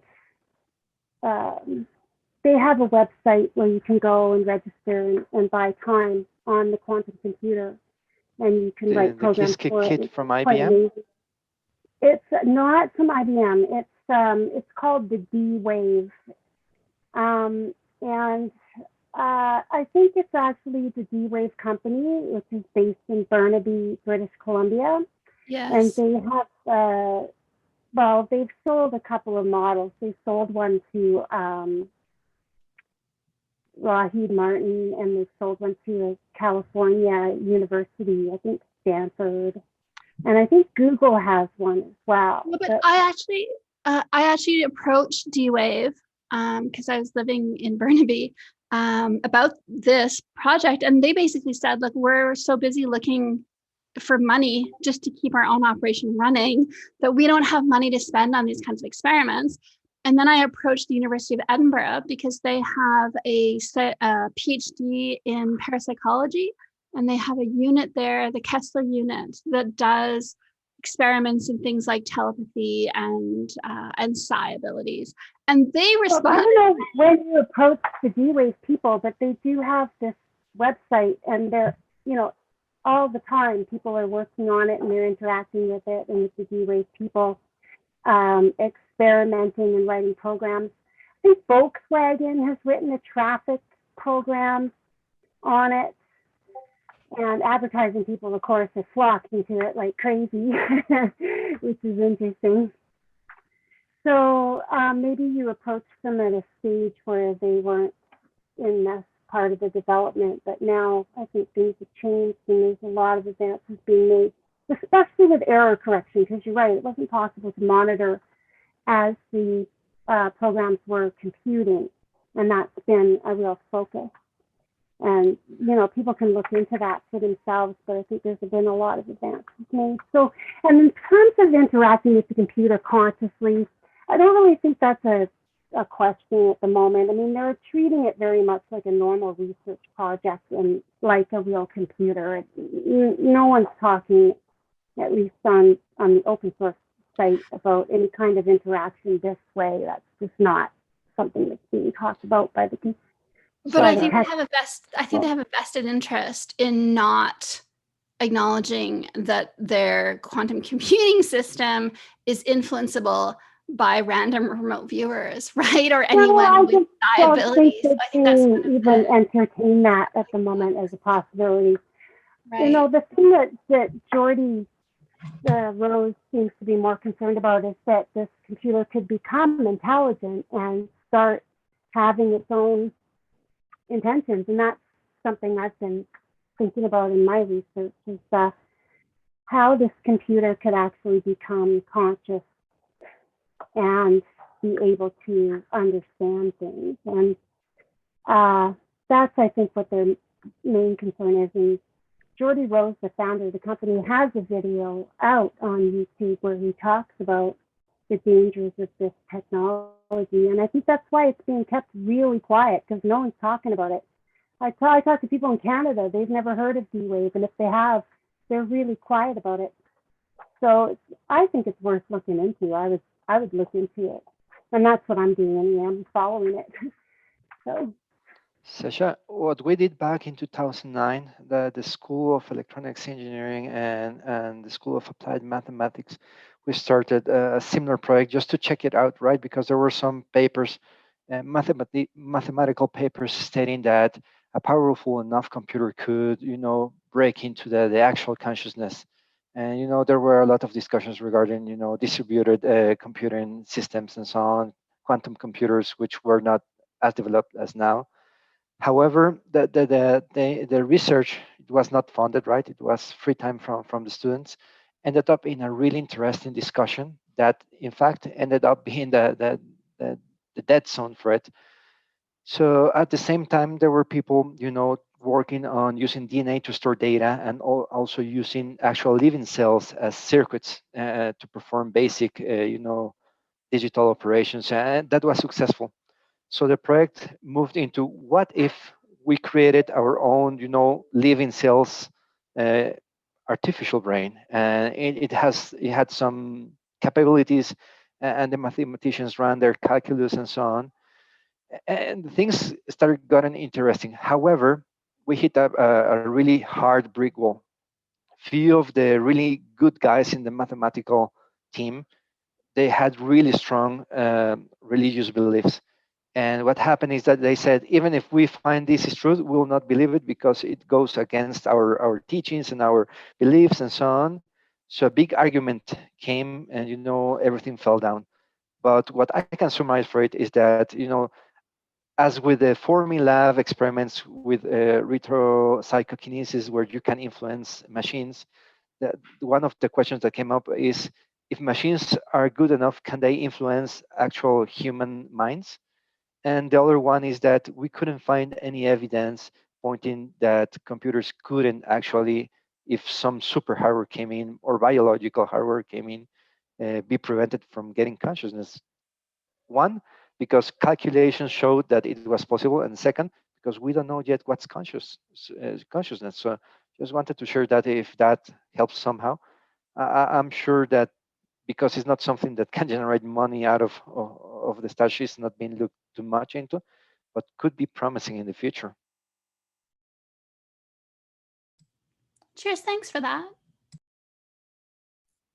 You're welcome. Thanks for that, Sasha. If you're interested in that, though, you could maybe make a proposal to the Irva War Collier Prize Fund, and because I think they fund experimental projects like that, and you maybe to get some off the ground if you're interested. Yeah, that's something yeah, that's interesting, actually. I'm going to look into that because I did see it on the Irva website. Yeah. Thanks. It's worth a try, I think. Kiao, you've had your hand up for a while. Would you like to ask your question or say your comment? Sure, and hopefully it'll be a quick, easy one for the rest of the crew here. Okay, I've got it written down. Let me see it. Okay, so I'll give an example to try and make the question clear. I noticed in sessions that it is normal to be on the target and then off the target in the same session. And then looking at, say, 20 or 30 sessions, that if they were, for example, an average of 25 minutes per session, at minute 15, I usually am on the target and drawing it well, and then off again. So I've noticed that there are a variety of breaks that are used in CRV. However, does anybody have any suggestions on how to get on target and then just stay on it all the way through?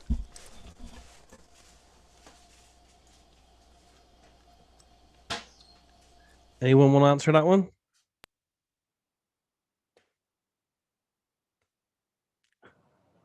The answer, I mean, effectively is practice. It's generally in retrospect that you begin to identify that sense of the signal line.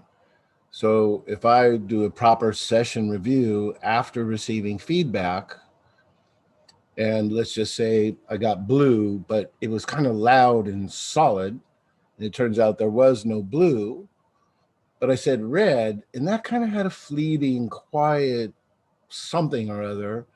And I look back and I remember that feeling associated with that perception at the time that it came in. That might be a clue. So without doing a lot of sessions, a lot of practice, and a lot of retrospective analysis on your viewing process, how else would you identify that? There's times, and viewers say this all the time, and I found it true, and I've seen other people experience it. When you start to feel like, I am definitely on the signal, you know, this is a great session, and you get to the feedback and you're like, ow. But somehow, if you have a session where you're like, ugh, I'm not sure, I really think I'm probably off. And then you get to the feedback and you're like, wow. So what is that phenomena? It's hard to say exactly what that phenomena is, but it seems to have some consistency. Daz, would you agree with that? Yeah. Yeah, It's definitely practice.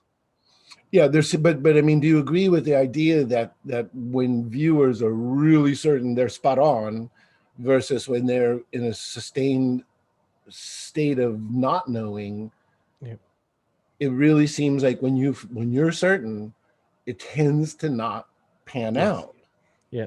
And the ones where you felt you've been really off are the ones when you see the feedback and you're like, damn, I was really on. Correct.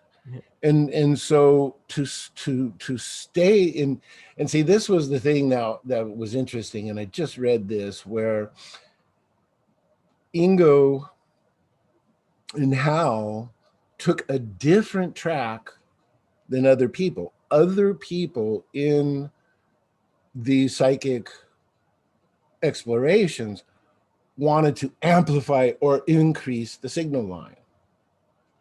They took the track of how do we reduce the noise? So you could say to yourself, like right now, let's say I'm sitting here and there's a radio on and this, that, the other. If I just go around and turn off all the noise, now I'll be more aware of my environment without noise. So when they looked at this development that emerged as CRV, their concept was, let's reduce the noise, and then you'll have nothing but signal. So that takes a trust or a belief or a certainty that when we take the coordinate and connect with the site, that there's actually something happening, that something is there. So if it's the past, is that a cosmic memory? I don't know. But somehow, or like Brad said, is it a library? I don't know. But somehow that information seems to be stored somewhere and accessible. When you view the present, you know that something, that real people in real buildings on real land are making real decisions that will have real consequences. So that's three-dimensional if you're viewing in the present. My belief in terms of viewing in the future is that, yes, there's some information there that, given every condition existing right this minute, will turn out to be something, but maybe the next day or a week or month, those conditions can change. And so therefore the future isn't as solid as, say, the past. So when we're looking at signal, and remember, signal line was it even says in the manual, it was a theoretical, it was a proposed notion. It's not like there's a little cable or a beam of data flowing from somewhere. How our attention splits, and part of it touches this information and part of it stays here to do the session. There are theories. Ingo had theories. I mean, a lot of times we say, well, we don't know. Ingo and Hal and the core creators, plus the 400 or 500 people that were always credited around them, they knew something, or they wouldn't have been able to make it work.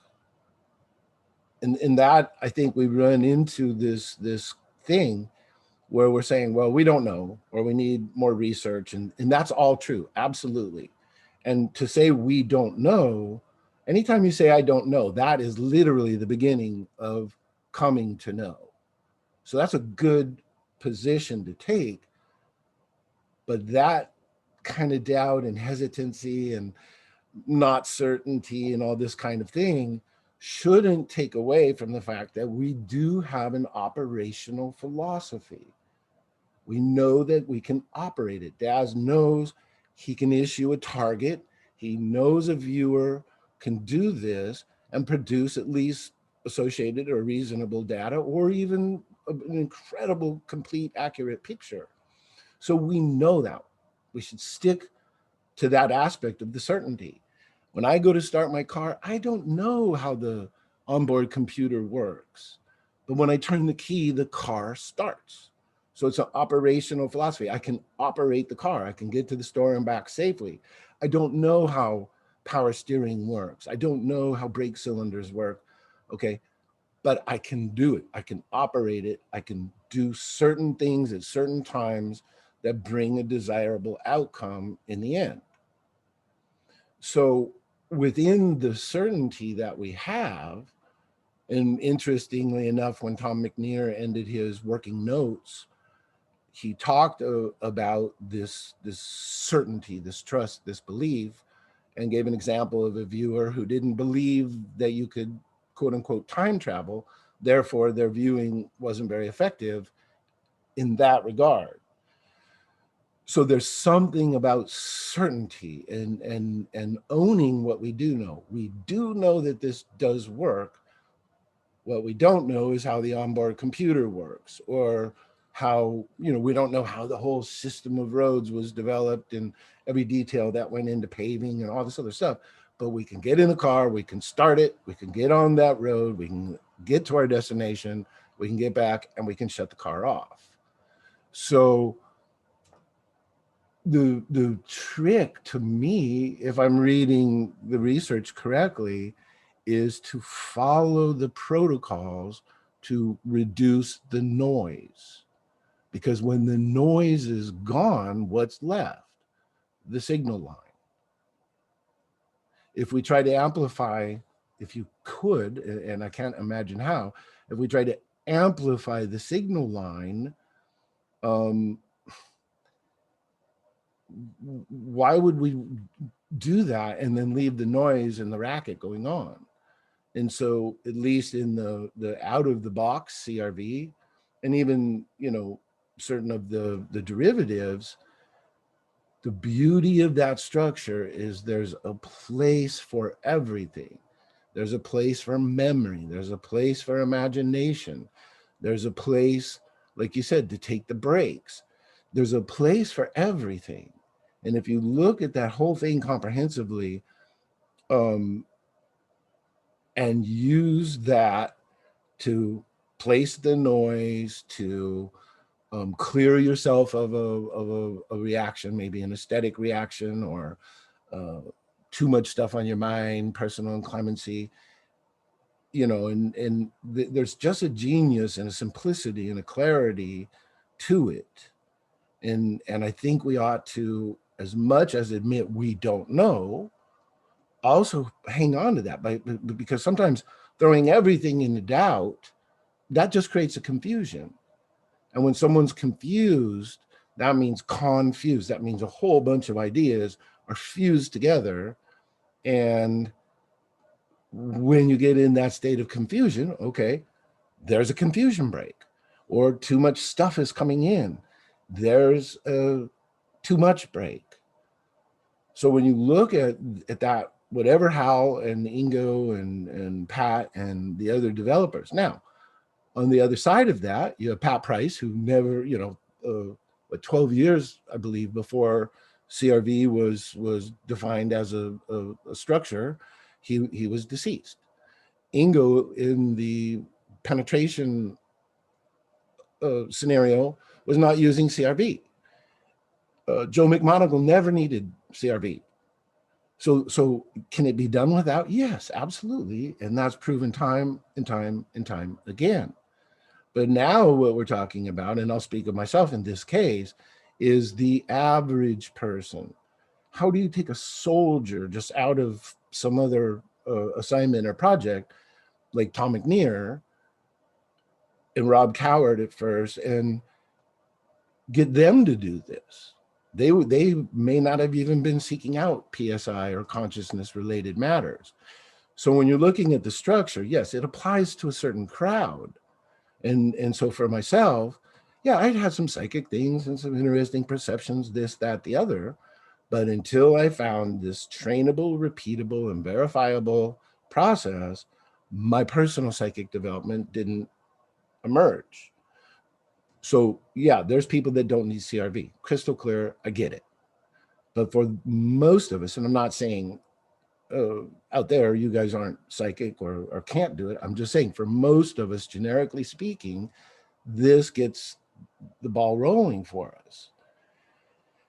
With even people, including people just like, it's amazing. It's like people don't realize Ingo was having psychic experiences at like 4 and 5 years old.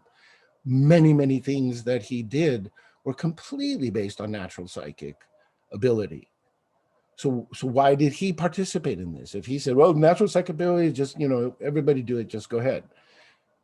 Even Daz, who also had a history and a family and personal instruction and a 25-year group of people to work with to do exploration.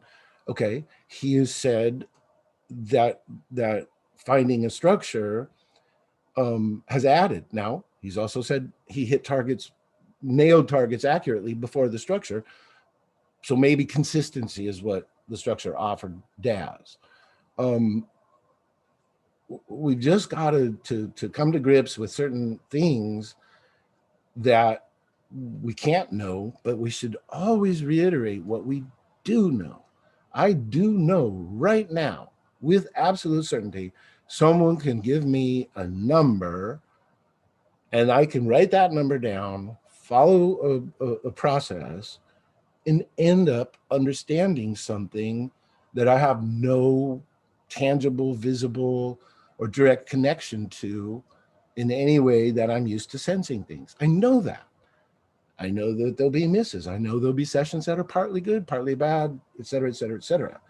So stick with our knowing, keep that certainty going, in addition to the very fair and honest admission, I don't know.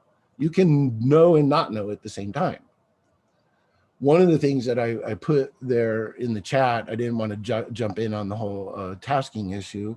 Very interesting conversation, lots of interesting viewpoints, but there was a significant research project done at SRI with Ingo and Hal at the helm to try to differentiate remote viewing from telepathy. The clients were very concerned that, well, if this is just a matter of reading somebody's mind, and Ingo even ends the essay that he did on it with, if it was telepathic overlay, we would not have anything like remote viewing going on. So he saw the two as separate functions. In the case of this essay, for their needs at the time, under those conditions, they brought in hypnotists, psychologists, every kind of person, and one element. I'm not saying it's the only element, and Ingo didn't say it was the only element, but he said they cured kind of a major bulk of the issue. And what the issue was, especially, let's say, in a military structure, you have a major, and you're just a little old sergeant. So your career, your life, your income, your family, all this stuff depends on being in line with this authority structure. So if you're sitting down and a major is tasking you, then by all means, you're used to, it's just built into your subconscious. You see a major, you salute. You don't go to the officers club. There's this distinction that's so ingrained, especially after basic training and a few years of military, that you want to, in fact, in a certain way, you feel like you need to please this person. So what they found, the slice of what they found was that telepathy tended to flow downhill from the person perceived as authority, knowingness, all this other kind of stuff, to little old me.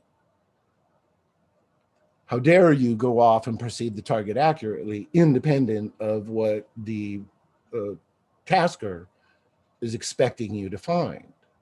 So what they did ultimately was to bring the viewer up to the elevated status of, I'm the viewer, I'm the one actually providing the product here, or the end product, let's say, and I need to break away from this. And I've seen this in people that I've worked with. I've seen this in other cases. I really wanted to make you happy. I really wanted to get this target. I really wanted to show, that I'm listening. When I was getting monitored by Bill and Paul, initially, the only way to describe it, you're starstruck. Okay, here's these two people that are elevated in history, that you have respect for. And I remember doing sessions with the intent to please them. So it happens to all of us. So if somehow we can find that relationship to ourselves that isn't trying to please the tasker, project monitor, client, protocol, or chain command, and just do your thing with the deep, deep desire to answer the question that needs to be answered specifically. On the other hand, if you want to, for your own reasons, or if a client wants to, give you more of an open-ended idea. Okay, there's this general thing, what's going on there? And then you find two or three things, and then you get retasked on a specific one. Then you've got your other teammates. Let's say there are 6 viewers working on it. Like that story I love, the blind man and the elephant. One viewer might inspect the tail. One viewer might inspect the trunk. One viewer might inspect the ears. And when that's put together as a team with synergy, a group of people working together with the same goal in mind, then an analyst can step back and put the elephant together. So in line with the conversation today, I believe there is a way to at least step aside from certain aspects of what we call telepathic overlay. I'm not saying I understand all of it. The essay that Ingo wrote that I put a link to is very good and very thorough. and explains a lot of it. Sometimes I get frustrated because there's on that BioMind website that his estate has archived for us on his new website, it has 1,372 pages of Ingo's speculations, thoughts, feelings, remote viewing history, things that we don't know about that need to be researched, things that we have researched, and at least certain partial or possible answers. So this resource is out there, and there's a lot of really fascinating and interesting stuff, and I wish people would access it more. But more and more and more as we go, it's like, well, that's just old stuff. Well, that was 40 years ago. Well, no, the brain hasn't changed in 40 years. Consciousness hasn't changed in 40 years. And there's just certain functions, even the human body. Okay, we're still humans. I'm not evolved differently than somebody 40 years ago. So there's some value there. Now, how other people evolve it? Well, there'll be some major scientific discovery that controverts half of what I've said and believed, possibly. So then I'll read it, I'll update it, I'll put it in a new context, and I'll move forward. So I did withhold myself to one tirade today, so I'll consider that a success. And hopefully that responded a little bit to your question as well, Kiao.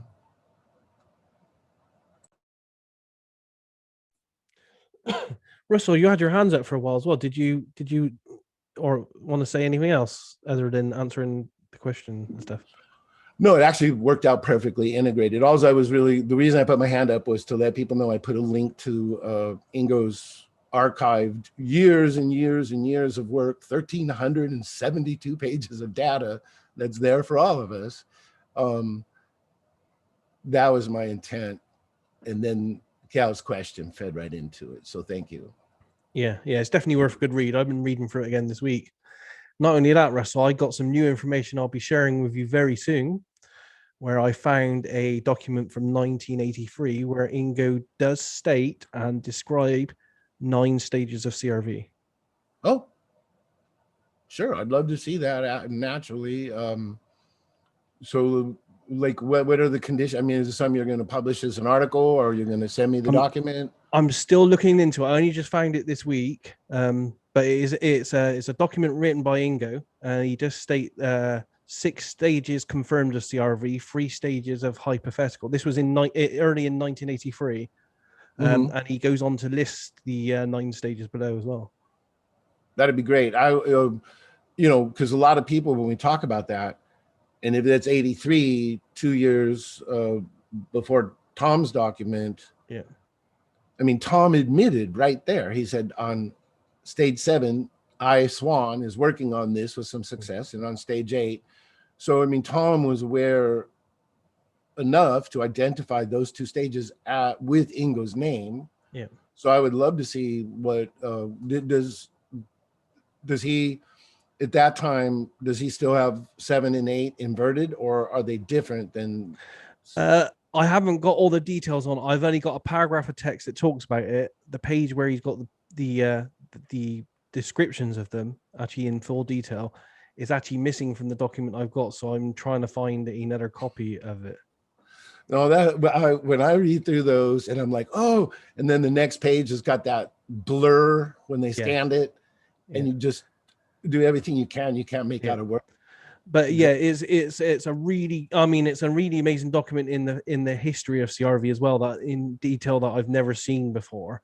But yeah, I've just literally, it was just 2 lines where he says below, I'm going to outline the 6 stages of CRV and the 3 hypothetical. And he says, and he literally says stages 7, 8, and 9. And he says, I'll outline them below here. And then I look for the outline below, but page, and it's missing. But it was interesting because it's the first time I've heard him talk about that as early as March of 1983. Yeah, which is really early. No, and see, I mean, naturally, like right now, I'm just like, oh, I'm thirsting to get it. And for people who know, the position I've taken on that, this document comes through and it says this: I will update, modify, embrace the new information. If apologies are due, I'll apologize. If a public retraction is due, I'll retract. I hit every idea with determination and strong intention, and then when proper feedback causes you to correct, I correct. I'm only interested in the truth. I don't. There's no reason I have to push anything. Nothing to gain, nothing to lose, no money involved, nothing. Absolutely. And it just goes to show, really, you know, even now, me and you and others have gone through thousands and thousands of pages of these documents over and over for the last couple of years. But even now, we're still finding new stuff that we'd never even seen before. So everyone should try to look at all this historical data, because there's some amazing nuggets of information out there. Yeah, I mean, absolutely. It's in a lot of that information, it is timeless. You know, this is why I mentioned to you yesterday, I talked with the estate and got permission and actually some encouragement to go ahead and work up a presentation on resurrecting the mysterious and bringing out some of those esoteric concepts. I didn't realize by the end of that book, Ingo's just using full-on Sanskrit terms and Hindu words, and you know, I didn't realize the depth to which Eastern mysticism have been one of his studies. So there's always something new there. There's a lot of timeless stuff there. He really did understand yogiism, the Yoga Sutras, and these broader concepts. So hopefully that it's going to take me probably 2 months, and then maybe we could work out a schedule where we could do it, and then also invite Ellie to throw in her you know, additions to it. So the data's there. Maybe, you know, maybe they'll find a box that controverts everything we know, and at that point, then, you know, we'll have to find a context for it. Yeah, absolutely. Excellent. Thanks, Russell. Rich, I see you've got your hand up. Did you have a question you want to ask? Yeah, I'll ask real quick. Actually, I got that brought up another question for me, but this wasn't my question. But when you encourage people to go out and read these documents and stuff, are you referencing in part the link Russell provided with the 1,300 pages, or are you talking about another online database that we can filter through? What are you talking about? Well, there's so much, really. I mean, Ingo Swan's website is absolutely a first stop. You should go there and have a look at his stuff. There's also the Stargate CIA files. They're available online from multiple places now, and that's roughly 110,000 pages of information. That's full of amazing archive stuff. Gotcha, okay. We're also talking about the Ingo Swan's files that have been given to the University of West Georgia. And we've been going through those for the last couple of years as well, trying to piece together a bit more of the history and bits and pieces that we didn't know that went on and stuff. Does the university, have they scanned those and made them available online, or are you partly? Yeah, okay. Yeah, I would say probably about 25-30% are available online, but they do take and allow people to go there and search the archives, and there are several other archives in the same building now which are worth having a look at. Interesting. And I've been told literally this week that they're absolutely stacked with people going there, so it is a really popular place for people to research at the moment. That's very cool. My actual question was kind of referencing back to Sasha. She was talking about the quantum computing and how it finds the lowest energy solution to a given problem. And so I was just trying to relate that, as well as other people here, to remote viewing the future. So one thought I had is, you know, if baseline reality is quantum mechanics, per our understanding, obviously the tunnel probably goes down a little deeper than that, but and if the idea is that most quantum like particles are collapsing to maybe a path of least resistance, like lightning or water, things like that, it would, in my mind, stand to reason that natural things, nature, when looked at from the perspective of the future, for the most part, would have a good known. I'm talking about things like salmon swimming upstream each year, planetary movements and where they're going to be relative to each other, things like that. So have we found that, obviously people remote view things like the election, but people are complex. They don't follow the path of least resistance. They're more random, it seems, than natural things. So is it easier to view things in the future that pertain to nature or the natural world versus a human construct like an election or what somebody's going to be doing?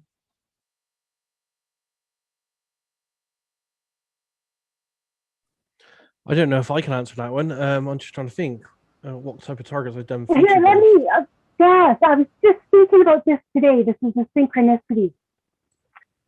So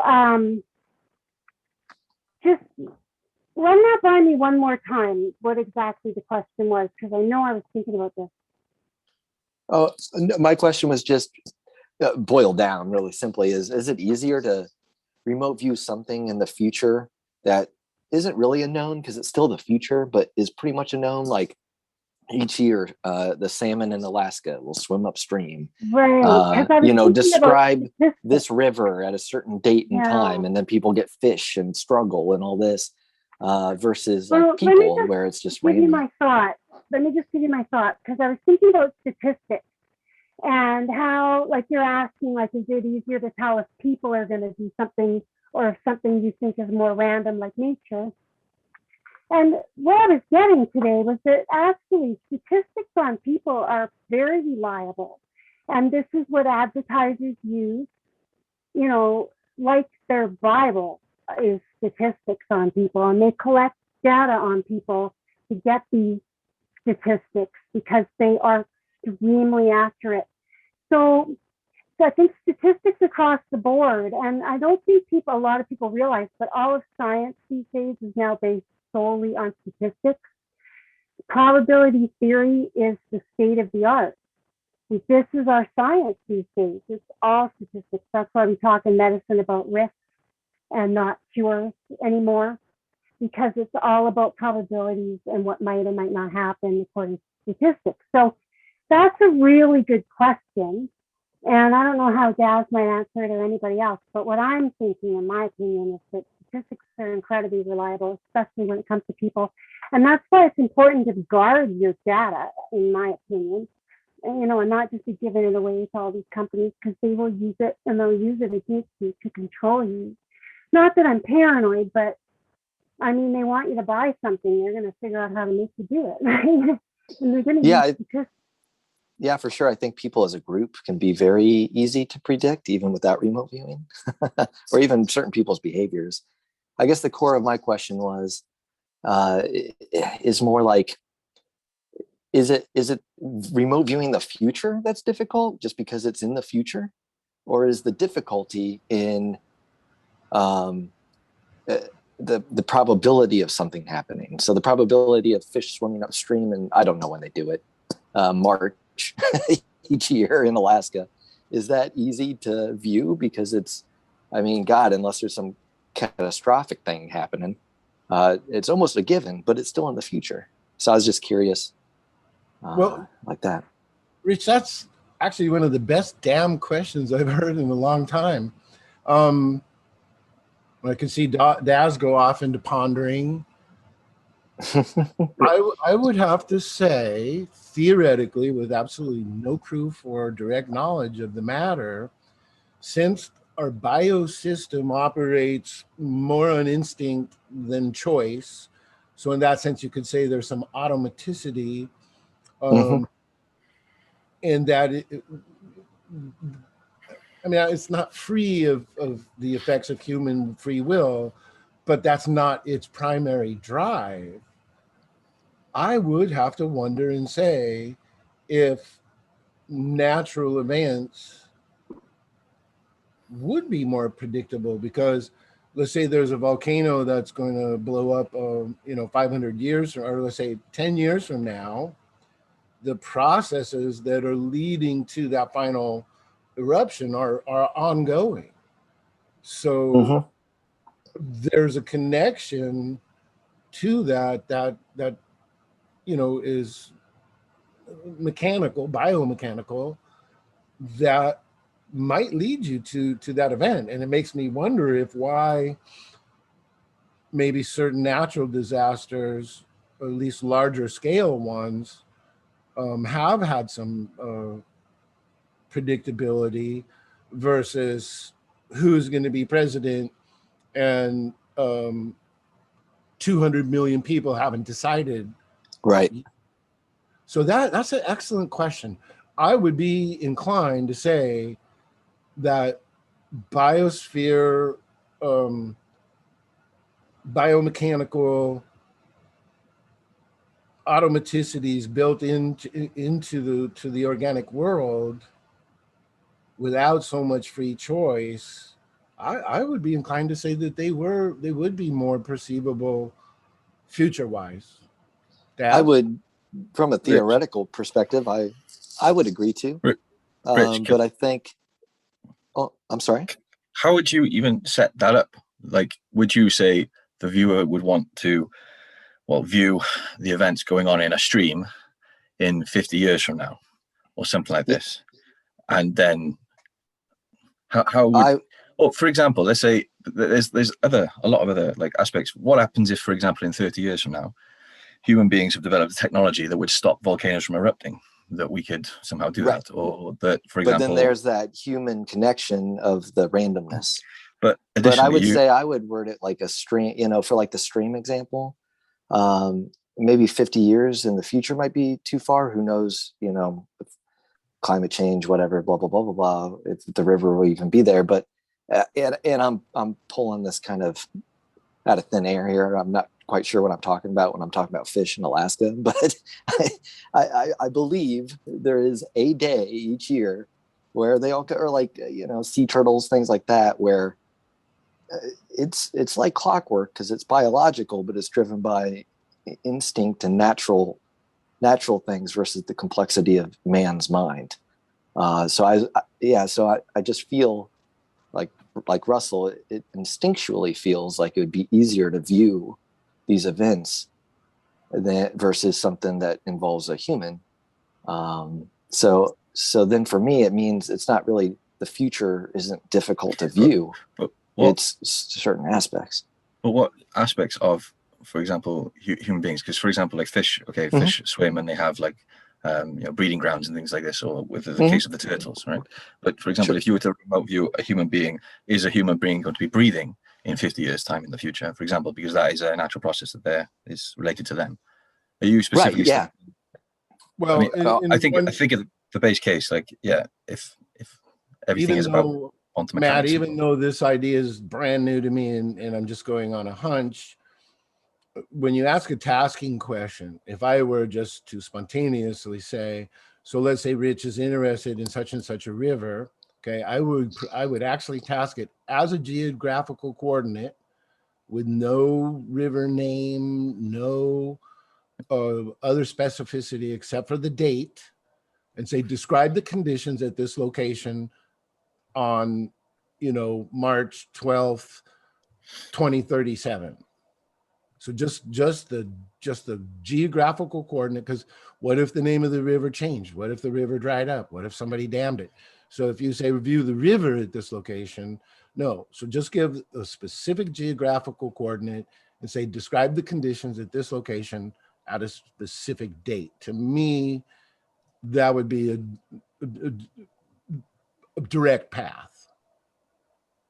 And I think to your point too, Matt, and I'm sorry if I cut you off, I think maybe our audio is a little off, or maybe I was just being rude. Like somebody breathing, I think, I don't even know if it's my theory but just the idea, like I would think that would fall in line with the same aspect of, if fish are going to return to a certain spot each year. Now, maybe 50 years is too far in the future, because again, that brings into a bunch of complexity from other people. Is somebody going to make the wrong left turn and run into the guy and he's not breathing in 50 years because he's dead? So I don't know. I just feel like it's more probability than it is future, but maybe it's all intertwined and I'm trying to separate it, but it's not. I think Joe, firstly, you didn't interrupt me, so I think I did it to you actually. But Joe McGonigal did a talk where he was talking about time and his belief on it, about specifically about the ideas of quantum mechanics and probability, and he sort of said that rather than the idea that there's infinite timelines happening infinite timelines happening all simultaneously, that it works in the way that time collapses into one based on probability, and that's his kind of belief. And then of course he's written books on future predictions and things like this, which haven't all necessarily come true, but yeah, I think it would all be based on probability. But yeah. I'm still totally new, so I'm probably speaking way out of line. Well, Matt, no. First of all, we're all new, really, in terms of the full spectrum of awareness, consciousness, and all that. So 24 years or 24 minutes, there might not be that much difference. And I don't think you're way off. I don't know what your underlying belief is on materialism versus spiritualism with some sort of free will. So right now, if I decide to knock all the papers off my desk, did I decide to do that, or did some process in the universe bring me to do it? And then in retrospect, I decided to say, oh, I decided to do it. In hypnotism, interestingly enough, you could hypnotize a person and tell them, when I snap my fingers, take your coat off. They do those little hypnotist shows on the stages at fairs or that kind of thing. And so you snap your fingers, the person takes the coat off. If you ask them, why did you take your coat off? They'll come up with a very elaborate explanation. Well, when I was a kid, my mom didn't want me to wear the coat in the house and this and that, whatever. They'll actually try to explain why they took their coat off, even though it was that they were given a suggestion and a trigger to do it. I personally and very deeply, with no reserve, believe in free will. So if right now, let's use an election as an example. So candidate A is just well liked and everybody feels good about them, and you remote view at this time, it looks like candidate A is going to be elected. Scenario B, all of a sudden something horrible comes out about candidate A 10 days before the election, and everybody is like, oh my God, that's horrible. There's no way I could vote for him. And they all change their mind and vote for candidate B.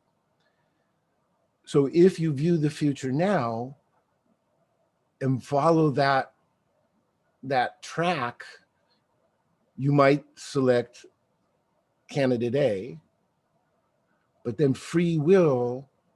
So when I'm talking about the difference between the biosystem, which is operating mostly on instinct and cause and effect, that's predictable to some degree, to a large degree, obviously, or we couldn't drive or fly and that kind of thing, versus it's not probability so much, it's choice. It's the human world deciding, and I do agree with the concept of collective decision making, and then the more beings that are involved in putting their energy into that future, synergy or synchronized energy would indicate that future might come to pass. So I'm only talking about free will as a matter of conscious choice versus a mechanical instinct-driven automaticity. So as an example, and I said this before, I can take a ball right now, stand on a little hill or even a little slope of a table or something, and I can set that down and I can let it go. And 1 second from now, I can tell you where the ball is going to be. 2 seconds from now, probably pretty good. 3 seconds from now, maybe it'll hit a little bump or maybe a little breeze will come. And the further the ball goes down the hill, the less I'm going to be able to say, is it going to, like pachinko, is it going to land in the right ditch? Is it going to land in the left ditch? Will it just keep rolling and go up the hill on the other side a little bit and come back? So the further that ball gets away from me, the less I can predict its resting spot. Does that make sense? Yeah, it does on my end. I mean, yeah, it just increases the probability, I guess. So I guess And in that Maybe case, that- yeah, it could be probability unless people Yeah. are out there trying to kick the ball away from a goal, like in soccer, which involves choice and skill and all these other. But just a ball rolling down a hill with no other thing. So, anyways, Matt, did that make any sense at all?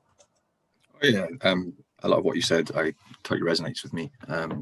Like ideas of, yeah, I do believe in, of course, in free will. But then if like a lot more people are directing consciousness in one direction, then there's more probability that like will work out. I think, to me, I kind of relate this to the media, or also, let's say some Hollywood films with predictive programming, for example. You put out an idea into the collective consciousness, a lot of people understand it, and then it helps direct the narrative into kind of that direction. Yeah, or even that notion they've talked about where like radio was discovered within a week in 3 different spots of the world without communication between the 3 scientists. This is just a kind of fabricated example from something that's a little bit true. So how did that idea float around, you know? So is there just a good idea pool and 3 people happen to tune into a particular invention or a particular concept within a week of each other, completely separated from each other by physical communication? You know, that kind of thing I find interesting. So I definitely believe there's a a collective pool, and the more people that agree with it, the more energy, the more attention, the more momentum that pool gets. And we could even go so far as to say that's why people are trying to influence us, what products we buy, what beliefs we hold, who we vote for. You know, if there was all this effort going into changing our mind and influencing us, we have to assume someone somewhere knows that minds can be changed, and by doing so, future trajectories are altered. One of the coolest experiments of that, or practical cases of that I've seen is I forget when, but they did a study where I think they put a puzzle in like, I don't know, like the New York Times or something like that, and then gave the same. I'm sorry, they had it was a A/B split test. They had a puzzle that a handful of people did, and then they tracked how long it took to complete the puzzle time. Then they took the same puzzle to some people on Amazon and had them do it and saw the relation. And then I think they put it in like the New York Times, had multiple people see it. And then they went to another tribe, basically in Amazon, that would have no access or way to see this. And they were able to solve the same puzzle faster. So obviously not a perfect split test because it is different people taking it and stuff like that. But it alluded to the fact that, yeah, some sort of collective unconscious that you could pull information from. And I'm sure we all are doing that all the time anyway. So yeah, maybe that limits kind of future predictability of things because of the group and collective conscious. But yeah, all interesting regardless. I'm not really going to like start a new debate here or anything, but especially when it comes to elections, with some ideas floating around that, for example, with an election, there can be election fraud, right? So perhaps if you remote view, for example, something like that in the future, and at that point, moment in time, one candidate may have, looked like it was like the data coming back would have said this candidate is more likely to win, or that's the way that maybe things are heading. But the idea to maybe, if something was going on behind the scenes, let's say, then that changes everything and creates a new type kind of way the time goes. I don't know. Absolutely. It's probably easier to remote view fish in the future, yeah, to kind of summarize, I think. How accurate would someone have to get with their precognition to be able to disprove this entire theory that you've been talking about? What level of accuracy? Because you could break this entire idea if you had a certain level of accuracy with precognition, couldn't you? Oh, 100%. Yeah. If you were 100% accurate all the time, then I think it would show Is it that 100? probability doesn't even matter. What about 95? Does that break it? What's the level? What's the threshold that you say, you know what, we're probably wrong about this idea of probabilistic future? Are you leading me to a certain? I'm not. I'm not. I'm No, looking okay, for. okay. I'm looking for a bright line. That's what I'm looking for. I would have to say, I'm kind of black and white. I'd say 100%. I mean, if you're 99%, it still leaves room for probability affecting. But then again, what's 100%? Like, did you get the shade of red right? Was it more a firehouse red? No. I guess I'm referring to like, can you predict outcomes of future events? And those are usually pretty binary. You're either right or you're wrong on those types of things.